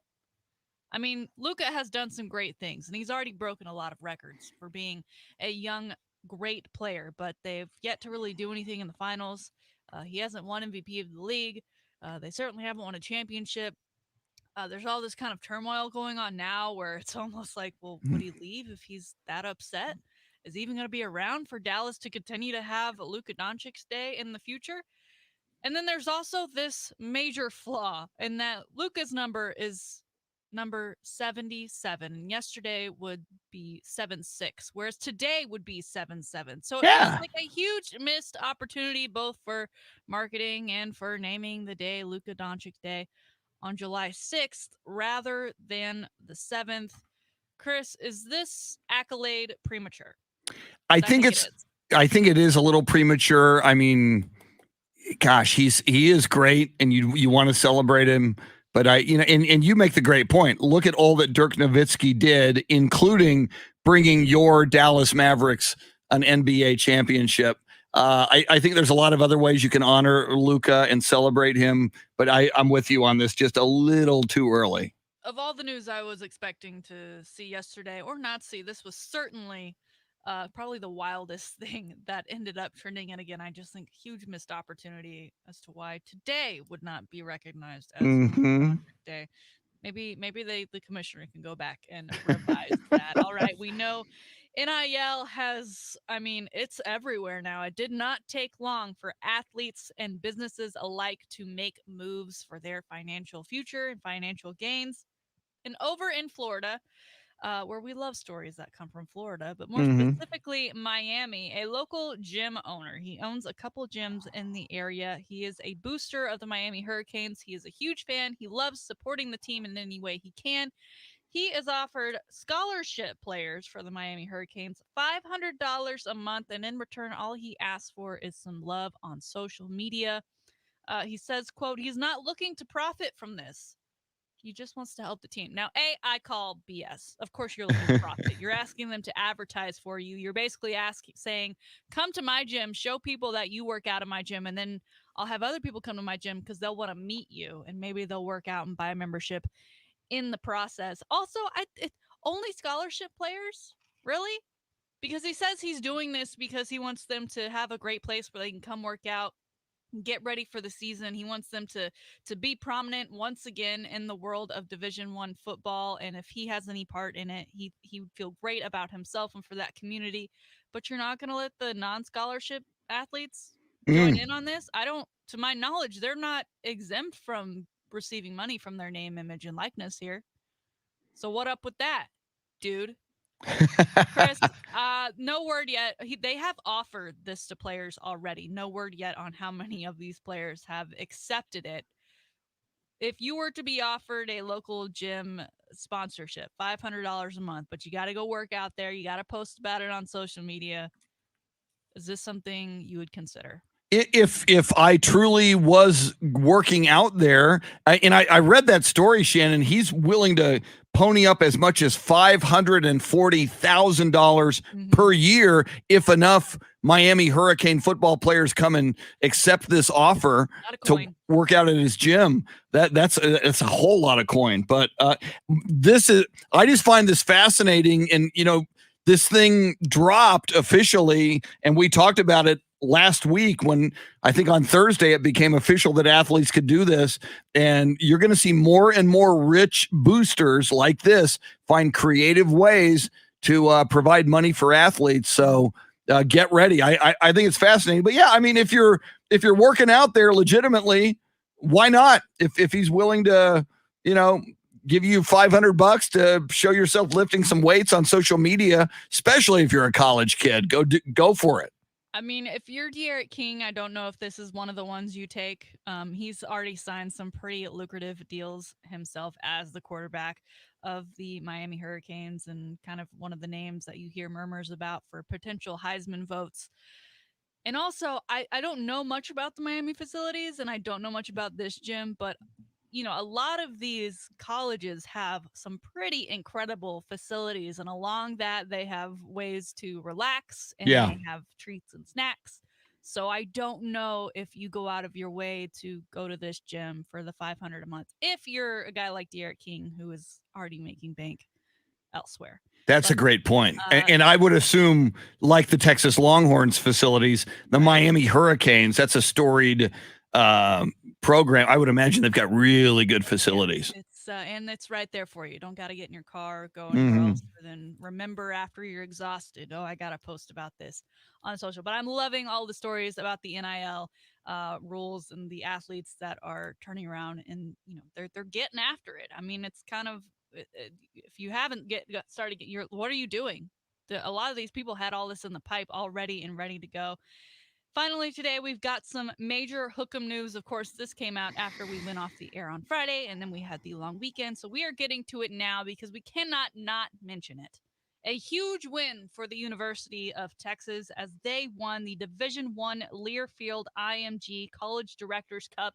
Now, a lot of you are probably like, what in the world is this? I've never heard of it. Well, it is a long-standing award, and it goes to the schools with the most wins, and they get points per wins. 19 different sports are accounted for each year. 4 of them must be baseball, men's and women's basketball, and volleyball. And based on where they finish in the NCAA that year, they are awarded points. And for the first time ever, Texas is number 1 and has been awarded the trophy. Now, they've been number 2 3 times. So they've gotten close. Last time they were number 2 was that 04-05 school year. Yeah. So for all the people, I don't want to say Texas is back, but I mean, as a whole, it's looking pretty good, especially with Mr. Chris Del Conte at the helm. They've finished, as I said, second 3 times before, and this year alone, 3 national championships, 13 Big 12 titles, 13 NCAA top 10 finishes for a total of 1,252 total points. Now, you may be wondering, Shannon, who got second place? Well, that went to Stanford this year. They only received 1,195 points. And for all you Sooners out there who are like, well, football, in football, Big 12. No. The Sooners finished in 24th place, third Good. place in the Big 12 with only 774 and a half points. So you go ahead and you take that Big 12 football title and you take that softball national championship and you get over yourself because we're the true winners of all things sports in Division I athletics for the 2020-2021 school year. Congratulations and hook 'em to the University of Texas. That's it. Today's Salty Shakedown. Fantastic. And Shannon, this just in, it's 7:51 a.m. and OU still sucks.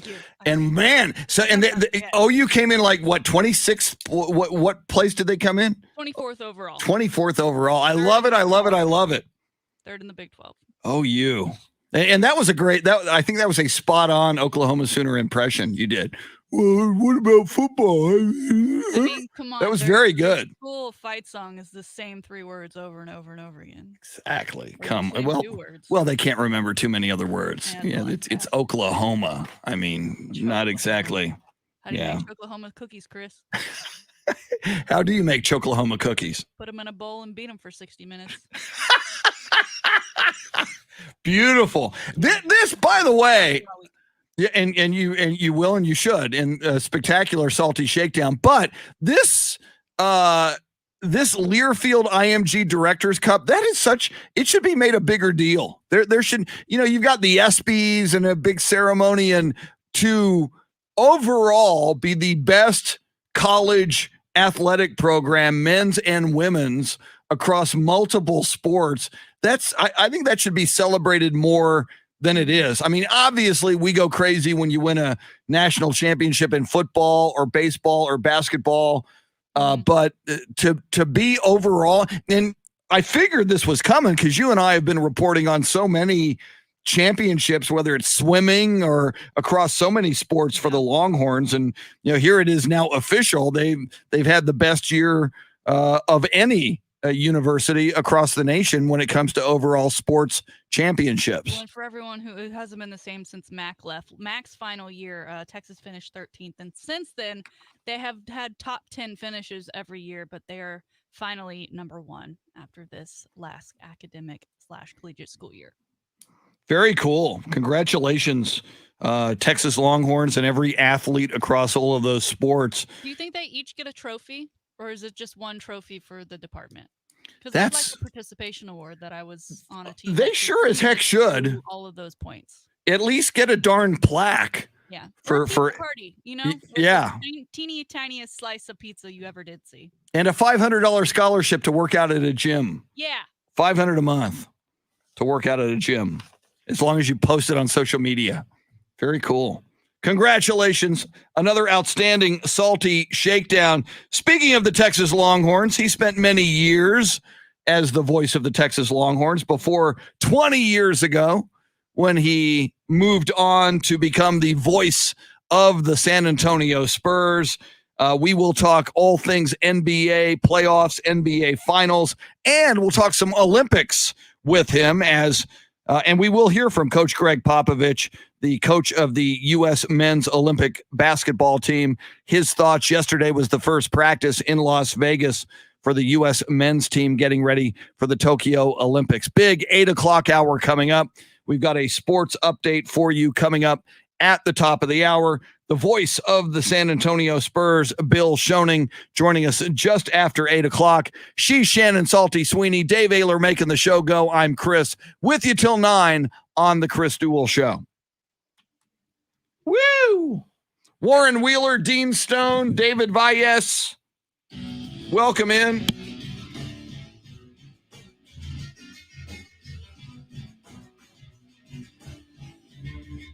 I need...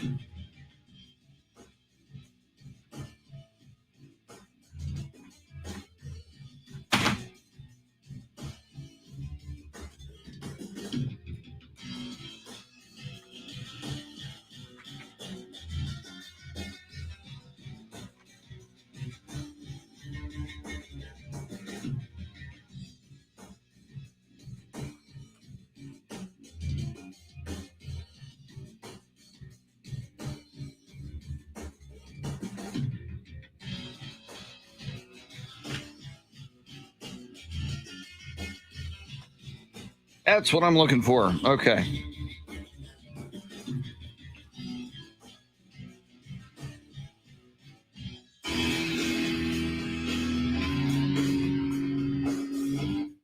That's so loud.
I've got to record some spots here, so I'll be yapping. Thanks. All right. Let's see. I need to do that.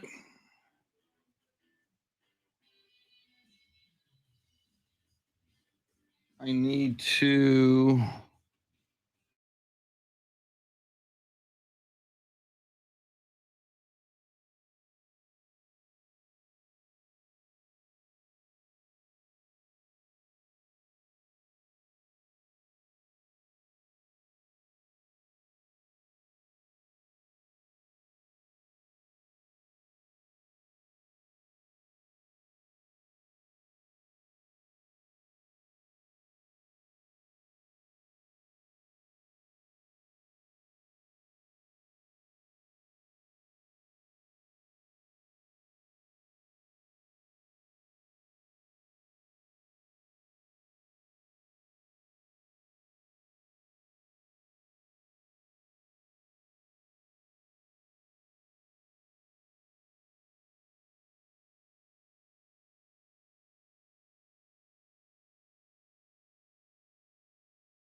Wes Perkins, good morning.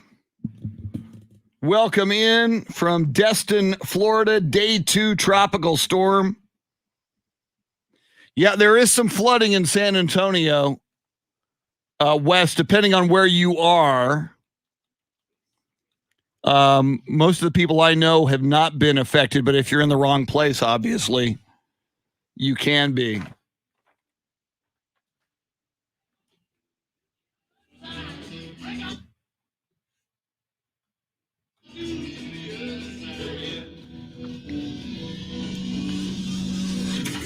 Now, Chris Duel.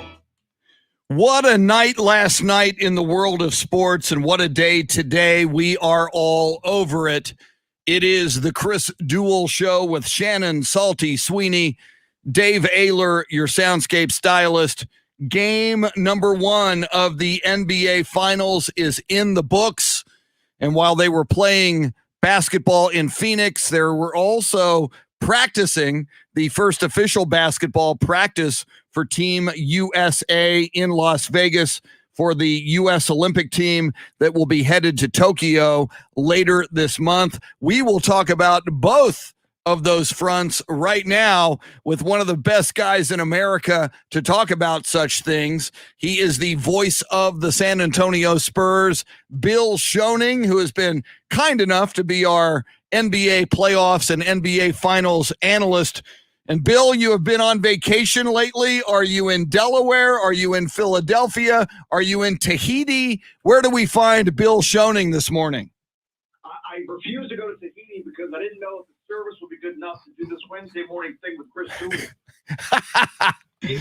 I gave up Tahiti just so I can come back to the Lone Star State and be with you, Chris. But no, I'm back in Texas, and it's good to be back. It was a nice little whirlwind trip.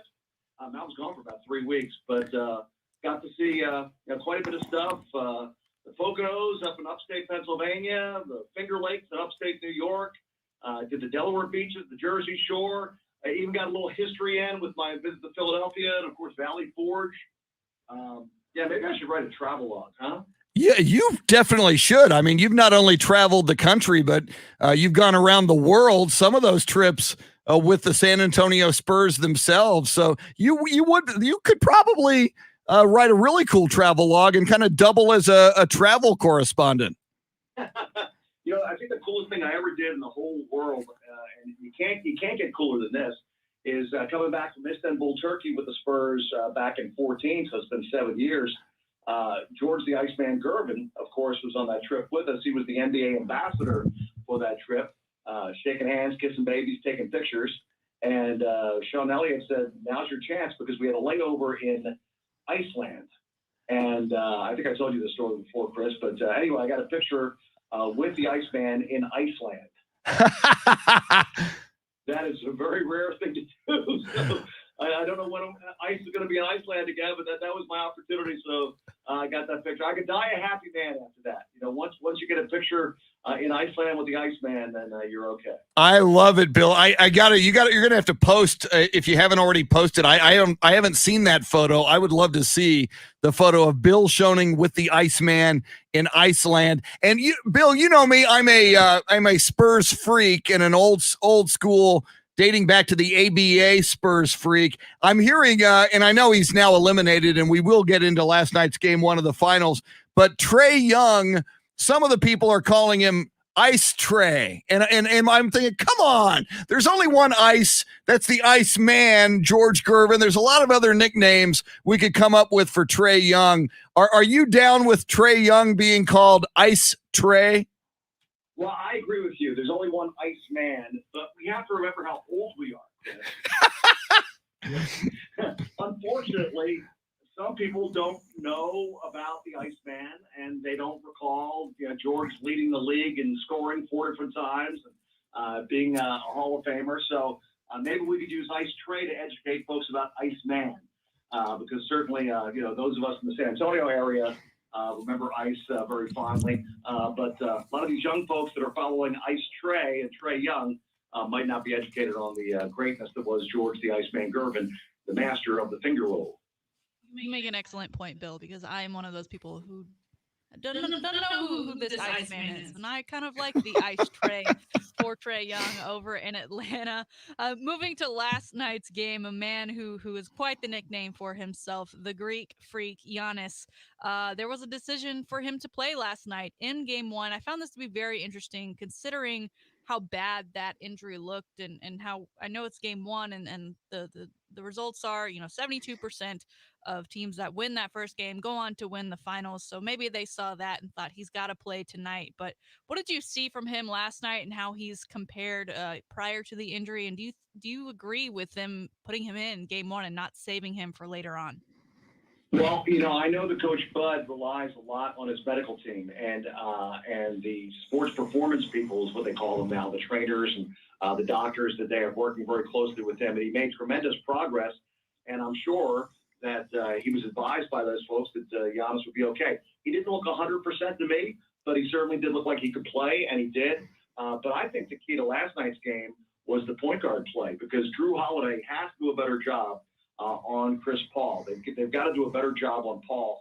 They can't allow him to get 32 points and 9 assists. If Chris Paul is going to get 30 points and close to 10 assists per game, this could be a long series for the Milwaukee Bucks and a short series overall. So that old point guard matchup, which I think is very, very important, and you also need more offensive production out of Drew Holiday. Not to put the whole loss for the Bucks on Holiday, but that matchup is very, very important. And also that matchup in the center between Lopez and DeAndre Ayton. Ayton with a huge double-double last night, really looked comfortable.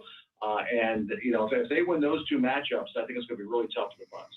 He's the voice of the San Antonio Spurs, Bill Schoening. And Bill, you mentioned that if they don't find a way to address the point guards and specifically Chris Paul with that game-high 32 points last night, it could be a short series for the Milwaukee Bucks. But I remember, that Brooklyn series when it was 2-0 Brooklyn and when the Bucks were annihilated in those first two games at the Barclays Center. Even I was saying, this could be a sweep. This is looking ugly. I was worried about the future of Coach Bud. And certainly the Bucks found a way to turn that series around. And now with Giannis back, and granted, as we watched him last night, he was still a bit tentative, put up very good numbers, a double-double, 20 points, 17 rebounds for Giannis. But I still get the feeling, Bill, that the Bucks are going to find a way to figure this out. That's what they've been doing throughout the playoffs and extend this series. From this moment at 1-0 Phoenix, are you feeling short series or long series? Any gut feeling about how this might play out? No, I think it's going to be a longer series. I don't think it's going to be a 4 or 5 game series. I think it's going to go 6 or 7. I think Phoenix has the home court advantage and the way they're playing right now, the momentum they have, especially playing at home. They've got it just looks like they're a team on a mission right now, Dave. But Milwaukee's certainly capable. We saw what they did, as you mentioned, in the last series. They can come back. They've got some very good players. They've got depth. They just need to try to figure out a way to put a bottle on Chris Paul because Paul is one of the best mid-range shooters in the history of the game. How many times have we described him through the years just pulling up at the free throw line off the screen, and he's just money when he hits that 15-footer. It's very difficult to stop him. And then, of course, if you come out on him, then he's quick enough still, even in his 30s, to get in the paint and get a layup. So I think that they've got to try to adjust their coverages a little bit, maybe disguise things a little bit, do a little different things defensively. But they got to make sure they challenge Chris Paul because, as Pop always says, he's the head of the snake. And if you can't stop the head of the snake, then the rest of the body's going to follow. And Phoenix, again, playing with a great deal of confidence right now. Bill, throughout this season, there's been a lot of talk of market size and the ability to draw big name players, and whether or not those players are willing to stay in said markets, or if they want to go to a New York or a Los Angeles. That conversation really bolstered once the playoffs started and the likes of the Lakers were knocked out. Really took a hit when the Nets were knocked out, as they were both kind of predicted to be the ones standing at the end. Now that we have the Suns and the Bucks in the playoffs, do you see this panning out in favor for the NBA? And possibly to say, hey, look, these teams are just as great and able to get to the finals, and maybe we change the narrative of what it means to play in a quote unquote smaller market team. That's a very good point because remember the beginning of the playoffs when we talked about on this program about the fact that the LA teams were certainly getting all the attention, the Brooklyn team was getting all the attention, and nobody was talking about Milwaukee very much, or the Phoenix Suns certainly, who deserve a lot of credit because of the way they had a great regular season and the job that Monty Williams has done with the Phoenix Suns. I think that when you look at certain players, feeling comfortable in a certain market, and it's not all about these super teams. This is why I'm very happy to see these two teams in this situation where you've got teams that are playing well together, but not necessarily teams that have been put together by, let me make a phone call and see if I can get this guy to come over here and have a super team like LeBron and Anthony Davis, or like the way the Clippers did with Paul George and Kawhi Leonard, and certainly with Brooklyn, with the stars that they have and the way they put that together. So I'm just very happy to see these two teams because obviously, knowing Mike Budenholzer and Monty Williams very well, and all the connections that the Spurs have with these two teams in the finals, I just think that it's very good to see two teams that from smaller markets that don't get all the attention, getting the limelight right now, and rightfully so. And what a job Monty Williams has done. I personally thought that he deserved Coach of the Year honors. They gave it to Tom Thibodeau, but and that's not a bad choice either. But with the way Monty's got this team playing right now, it looks like he maybe should have been Coach of the Year. Yeah, I totally agree with you, Bill, that Monty Williams should have been Coach of the Year. And Bill, as we speak with the voice of the San Antonio Spurs, Bill Schoening. Bill, you mentioned all of these Spurs connections to both the Phoenix Suns and to the Milwaukee Bucks. Meanwhile, the man himself who has that coaching tree, Greg Popovich, was on a basketball court yesterday coaching basketball practice number 1 for Team USA in Las Vegas. And we'll hear on this show in the next half hour, we'll hear some audio from Coach Greg Popovich from Las Vegas. But how cool is it? And Bill, you've been up close and personal now for 20 years plus with Coach Greg Popovich. What a great achievement this is for him, and how much, here's a guy who loves basketball, and he even expressed last season, he had the youngest team ever that he coached as head coach of the San Antonio Spurs. Now to be able to coach these guys and take them to Tokyo, I just love that he's got this opportunity, and hopefully comes back with the gold for Team USA. Great crowning achievement, because I think of all the coaches that I've come in contact with, Pop is one of those guys that really does respect the international game. I mean, the Spurs were one of the first teams to go overseas and start getting players. Obviously, 2 of the big 3 were from overseas. If you don't count Tim as being Tim is an American, even though he's from the Virgin Islands, but certainly Tony from France and Manu from Argentina, and the number of players we've had through the years. So I think Pop has a great deal of respect for these international teams, what they can do. And I don't think he's going to take anything lightly or take anything for granted. It's not like the old days where you just throw the ball out and say the Americans are going to win by 20. It's not that case anymore. This is going to be a very competitive Olympics, I think. There's a lot of great international players, a lot of NBA guys on these international teams. There are just some very, very good teams out there, so it will not be easy. But he's going to have a lot of talent on this ball club. And, of course, he's going to have to wait on some guys because they're going to be playing for a while. A couple of these guys like Devin Booker won't be done for a little bit with the NBA. So I'm really looking forward to seeing the Olympics this year. I hope that everything goes okay and there's no COVID issues, that it's a smooth, transition. And also, since we're talking about Spurs and the Olympics, tip of the cap to Patty Mills, because Patty, I don't know if you know this, Chris, has been selected to carry the flag. Going to play the audio. In Australia. So when they have the opening ceremonies in Tokyo, Patty Mills will be bearing the Olympic flag. Cool. Or the Australian flag, I should say. Yes. Bill, we do have some audio that we want to play for you here of Coach Pop yesterday in Vegas talking about putting his team together that he's got heading into Tokyo. And let's get your reaction here. The one way, I hope to do that is to make sure everyone understands the competition. Having a healthy respect for the wonderful European teams is important because there are a lot of very good teams, and they get better every year. They've been playing together for many years, as we all know. They execute really well. And the first step is that respect for the opponent, which will not be hard to get across to our players. After that, we go to work, skip no steps, and make sure that we keep it simple but efficient and effective. Trying to invent the wheel will not work.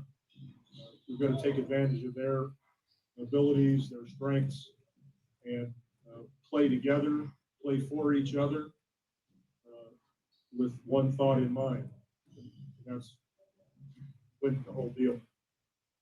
Now, Bill, you kind of alluded to this just beforehand. It's not rolling out the ball anymore, right? These other countries have really stepped up their game, especially when you think about the team that the USA is taking in, right? They've got great players, obviously Kevin Durant leading the way, but they're not the LeBron James and the Steph Currys. They're not the starting five of All-Star Weekend. They're kind of the bench reserve guys. So what country are you envisioning being that challenge for the U.S. this summer? Wow, that's a really good question. You know, there are so many of these teams that are, still a threat to Team USA.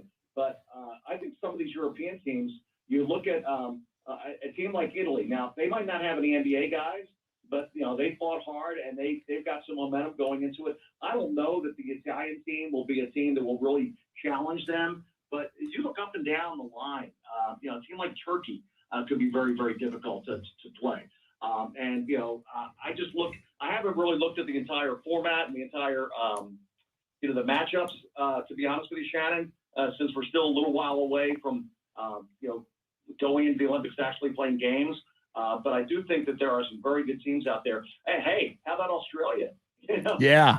Patty Mills and Joe Ingles and some other good players from Australia. So there are teams that might not have household names, but as Pop just mentioned, these guys have been playing together for so long that they're going to be a threat because they know how to play together and they know how to play defense, and they've gotten better and better, and they're all together. So I think there are a number of teams that could challenge Team USA. I think the Americans are the team to beat. But as Pop said, number one thing is to make sure that you understand that all of these teams are good. Spain is probably a team I should have mentioned because they've got some excellent players and they've been playing together for a long time. So I would think that maybe the Spanish team would be the number one team that would be a threat to the U.S. But again, there are a lot of players, deep field, and you got to be ready to play every night because you could easily get knocked off by one of these teams if you look past them. Yeah, and Bill, and as you mentioned, Patty Mills for Australia, part of the fun for these Olympics, for those who follow the NBA closely, is going to be seeing some of these players. I noticed Luka Doncic, Slovenia has qualified. I saw Chemezi Metu, a former Spur, will be playing for his country. So part of the fun is going to be not only seeing great teams, and as Pop mentioned in the soundbite, these teams have played together for so long. They're very good at what they do, and they play very, very good basketball. But for NBA fans to see a lot of familiar names will be kind of a fun part of these Olympics as well. Oh, absolutely. That's part of the deal, and also, the Spurs have a lot of guys that were with us for a little while and then went back overseas, like Nando De Colo, for instance. Is a Frenchman, and he was with us for, I guess, a couple of years, and then he went back overseas. So look, guys like that, that might not be, like I said, household names, but still very, very good players. And I watched some of the European championships as well, and the level of basketball is very high. Good point about Slovenia because of Doncic and Goran Dragic. Bill Schoening, the voice of the San Antonio Spurs, with us. And so, Bill, are you going to, and I know, Tokyo, other side of the world, I haven't seen the schedule and the times for these games, but when it is Olympics and when it is U.S. Olympic basketball, given that so many of these players and coaches, and have worked with, are you going to stay up late if there's a game at 3:34 in the morning, or are you going to catch replays? How are you going to handle this? I think maybe on certain games I will, and in certain games maybe I'll tape it because it's just kind of a lot to absorb. I want to see the Americans play, obviously. I remember back in 2004, I wanted to watch, the Argentinians play because of Manu. And, of course, they won it all back in 2004, and basically securing Manu's spot in the Hall of Fame with, in addition to what he's done in the NBA. So, yeah, there are games that I'll probably stay up and watch. There are other games that I'll tape, and other games that maybe I'll just watch the highlights. But certainly going to follow. I'm looking forward to it. He's the voice of the San Antonio Spurs, Bill Schoening. And Bill, as we let you go here, just wondering, you were on this whirlwind 3-week plus vacation, historical places. national parks, great vistas, the beach. Now that you're back in Austin, it's back into the studio, some singing and songwriting. What are you going to be doing for the month of July now that you're back in Texas? Yeah, July's going to be a music month for sure. Not only to go, because I've got some songs written, it's just a matter of twisting my producer's arm to let me get in the studio with him and then work on these songs, but also to go listen to some music. I plan on going down to San Antonio and listen to some tunes at some different venues this month, and also in Austin, because as you know, there's a lot of live Austin, live music venues in the Austin area as well. So, yeah, I think that July will be a music month, whether I'm writing or singing or going out and listening to other bands. Very cool. And Bill, as always, if you put together a little music and you want to share it with us, we'd be happy to listen to it here on the show. Anytime you're ready, we're ready. I appreciate that, Chris. Thanks. All right, Bill Schoening, the voice of the San Antonio Spurs, who has been kind enough during this summer vacation to be our official NBA analyst. Bill Schoening, enjoy tomorrow night's Game 2 of the NBA Finals, and we'll talk again next week.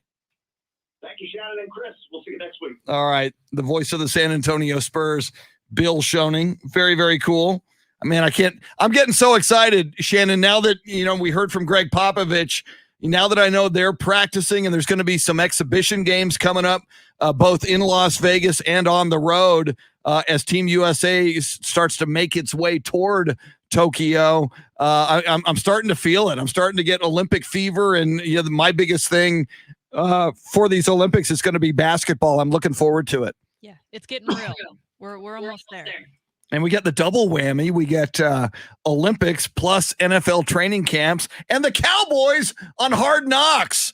My God, July is just going to get crazy for us here before too long. Coming up, we did not get into this yet. I do want to talk about it.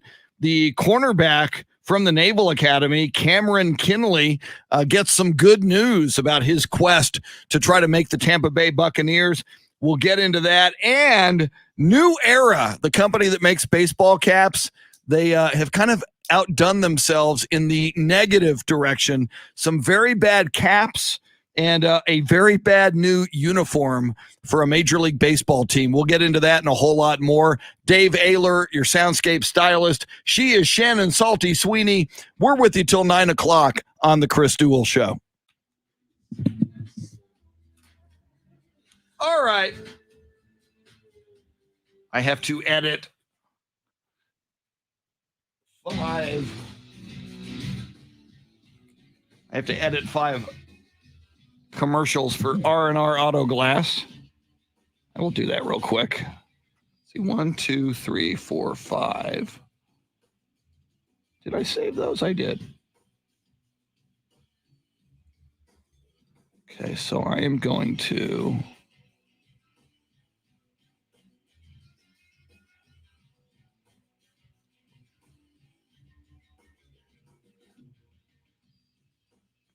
go mono, edit, paste. Axel J. Miller, welcome in. Yeah, I have heard those rumors, Axel. We shall see. He's from Compton. That LA is home for him. I would hate for the Spurs to lose DeMar DeRozan, but I like him a lot.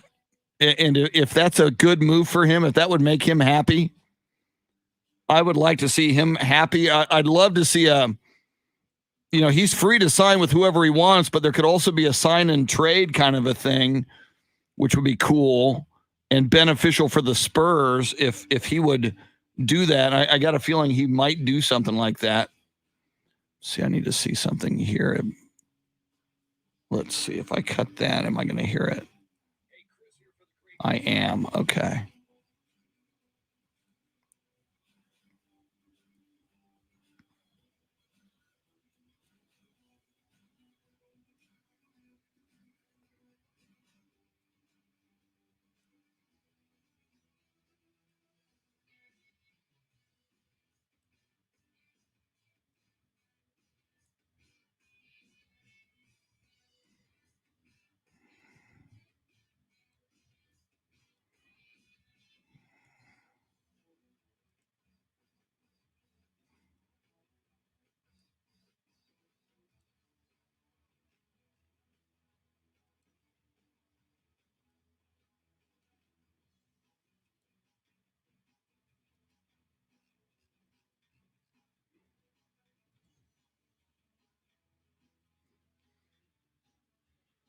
Let's see when these run.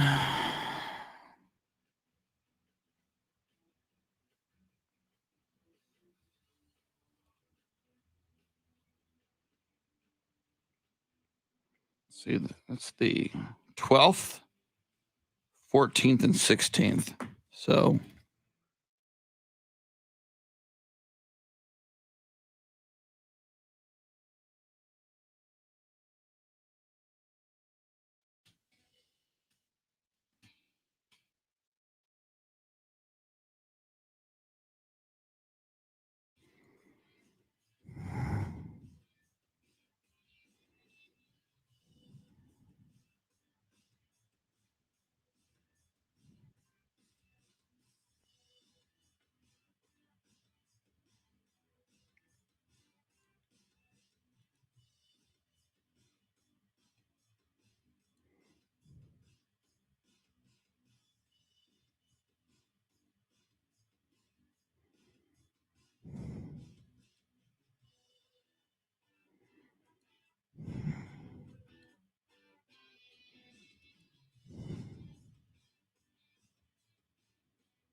All right.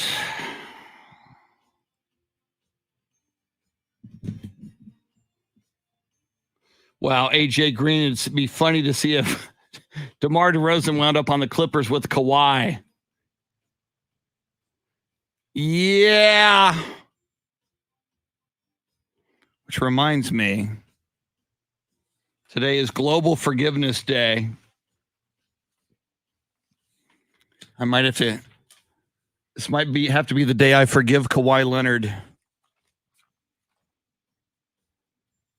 It's the right thing to do. And Ringo says peace and love.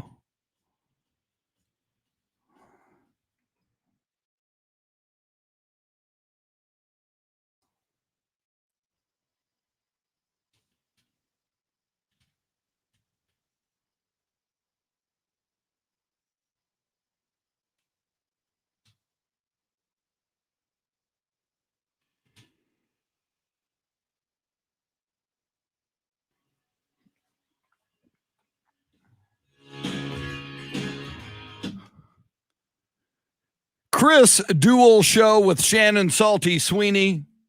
Dave Ayler, your soundscape stylist. Gosh, so much going on in the world of sports. We've been talking about it all morning. Your big story, of course, the NBA Finals.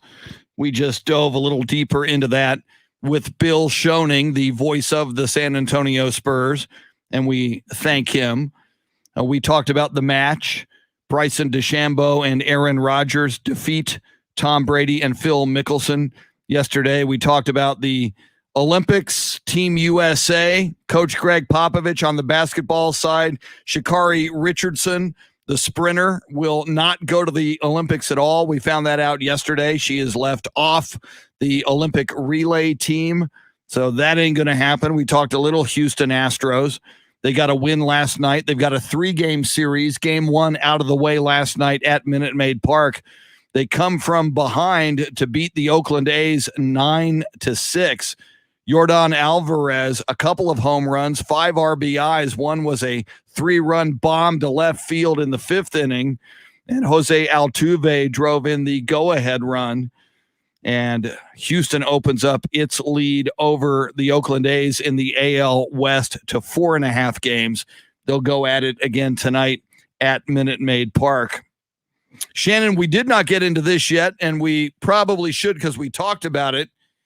Cornerback Cameron Kinley, this was a big story the last several days. A graduate of the Naval Academy. In general, lately, the players who have come out of the service academies and wanted to play for the NFL have been granted exemptions to still serve their obligation, their commitment to the military, but to defer it until after their NFL experience. Now, Cameron Kinley was not drafted. He was a free agent, but did go to minicamp, and Bruce Arians said he was impressive. There's a chance for him to make the team. He wanted to come back to Tampa Bay Buccaneers training camp and try to make the team. Originally, the Secretary of the Navy said, nope, you can't do that. I'm not going to allow it. Cameron Kinley very publicly on social media appealed. He appealed to the Navy. He appealed to the Secretary of Navy. And apparently he even appealed to Florida Senator Marco Rubio, who in an interesting development contacted President Joe Biden, who is, as we know, Marco Rubio, a Republican, and President Biden, a Democrat. And lately, those parties, I guess, in general, have not been the best of friends. But as it turned out, yesterday, Shannon, the Secretary of Defense, so I guess a step up from the Secretary of the Navy, did grant this possibility for Cameron Kinley to go ahead and try to make the Tampa Bay Buccaneers team and fulfill his obligation to the Navy after however his NFL experience plays out. I think that's probably good, certainly good for Cameron Kinley, but I think in the long run, it's good for the Navy and it's good for all the service academies. Shannon, what do you think? I agree. I think at the end of the day, particularly with Cameron's kind of plea almost to the nation of this is what's going on and I'm not allowed to delay my service and I have a shot to be an NFL player and on a roster and live out my dream. I think the Navy and the others kind of said, okay, this is probably not a great look if we've allowed these things to happen in the past and we're not doing it now. And he's creating a fuss and it's creating a scene. And again, the truth is the Bucks have all their starters returning. Everyone wants to go play for a winner, right? So it's pretty stacked over there. Yeah. Although Bruce says he has a chance to make the team, well, I have a chance to make. Everyone has the chance to make the team at some point. I don't see him making that final roster. So it might be interesting to see if they do give him a practice squad position, if they remain tight on whether or not he is living out his dream. What defines his dream, I guess you could say. So I see this being kind of short-lived, and I think the Navy probably realizes that, that it is an opportunity to live out his dream.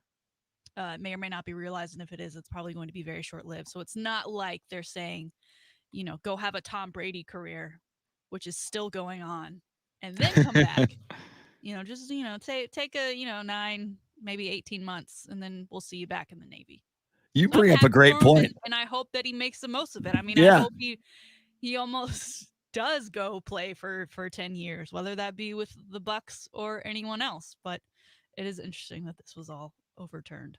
Well, and as you bring up, Shannon, the Bucks are Super Bowl champions. They are returning everybody, all the starters from the Super Bowl championship team. So you would think, just based on that and the fact that he wasn't drafted, he's a free agent, that cornerback Cameron Kinley of Navy is going to have a hard time making this roster. But we've seen before, and if indeed he's impressive, and apparently he was very good at Navy, if he can impress people on film and get into some preseason games, even if he's released by the Bucks, who knows? Maybe another NFL team picks him up. If he doesn't wind up on the Bucks practice squad, maybe he winds up either on another team's roster or on another team's practice squad. So even if he doesn't make the Tampa Bay Buccaneers, he still may have a shot in the NFL. It's going to be just a very interesting story to track. And we will see how that plays out. And I also, shifting gears here, Shannon, I, in fact, sent you some photos, and we should probably post them. The baseball cap maker, and I've got some new era caps. They make some really nice caps, not only for baseball, but for football teams and basketball teams and all kinds of sports teams, college and pro. But they rolled out these Major League Baseball caps where they use multiple fonts for like every team. Like for the Astros, they spell out Houston or they spell out Astros, and it's like a mishmash of fonts, and it kind of looks like, when somebody kidnaps somebody and they cut out letters from a newspaper to make a ransom note. Yeah, they look and you and I have complained about some of these caps that have been rolled in. These may be the worst I've ever seen. They look awful to me. I mean, I guess they didn't fire the person who should have been let go after I forget what they call. I think they were like a city version where all the caps had the different area codes and zip codes of people who were fans in the area. And then it was basically like someone went on clip art and typed in the city and just took all of those pictures and put them on these hats, and people hated them. I mean, they got ridiculed. They got taken down about 24 hours later from the website. And instead of going back to the drawing board, really thinking things through, being like, we can't strike out again. All right. Especially with the MLB. The jokes are endless. You had a great one too. I can't remember it now, but you and I were trading jabs this morning over these pictures. And instead, they were like, okay, well, the clip art thing didn't work, but let's stay in the world of Word. Okay. Let's go type out the name of each team. And then for each letter, we're going to play roulette on the wheel of fonts. And that's what you ultimately get on these hats. They are headache inducing to look at. Yeah. I haven't seen yet if they've already pulled them or not, but my goodness, I don't know who's in charge of the hat department. I mean, the NFL hats, year after year, from the draft to the beginning of the season, sideline wear to the crucial catch during October. and all in November and the military appreciation, like they always look great. You always want to pick one of those up. I mean, New Era, take all my money. And for whatever reason, whoever's on the MLB side, y'all aren't taking notes. I don't know what you're doing in the back of the classroom. Maybe you should try PowerPoint next time, or at least upgrade to the current Word version instead of 2003 that you've been using. But this is just embarrassing. It's really, really bad. And then there was yet another variation. This one, a uniform. The San Francisco Giants yesterday released the new look, their City Connect uniforms that they're going to wear July 9th through the 11th. And then they're going to wear them every Tuesday for the rest of the season. And I'm looking at the uniform right now, and Shannon, it's a white jersey with just a rather generic G for Giants over one side of the chest. And it looks as generic, as ordinary, as underwhelming as you. I mean, you and I in 4 minutes could design a better looking uniform and jersey than the San Francisco Giants' new City Connect jerseys. And appropriately, a lot of people are complaining who are San Francisco Giants fans. I get it and I don't get it, because people love their uniforms, right? And they go and they buy them and they wear them with pride, whether it's game day or not. And baseball is known for having those kind of one-offs, or maybe they do them a handful of times a year where they change their brand and they have uniforms to go with them, and they're great and they're very festive. But this, again, it looks like a high school team that couldn't afford anything other than the letter of their school on their uniform, and they did a day. And that's exactly what it looks like. We're in the big leagues here. Mm-hmm. We're the big league uniforms. God, so awful. I mean, and I know you and I are graphic designers, so clearly we and fashionistas ourselves. Compared to these people, we are. Yes. Apply. God. All right, now I've got a bit of a dilemma, Shannon. Dave Ayler, as part of his show prep, and he does a great job of just finding show prep, not only for this show, but he also does it down the hall for 1200 WOAI News Talk Radio in San Antonio. And part of what he discovers each day, and we've talked about this with Dave and with Jeremy Fouts, who is big on what day is this? Every day it's something, it's global or international Chihuahua Day or something. Well, and I'll hold this up for the people on the video stream.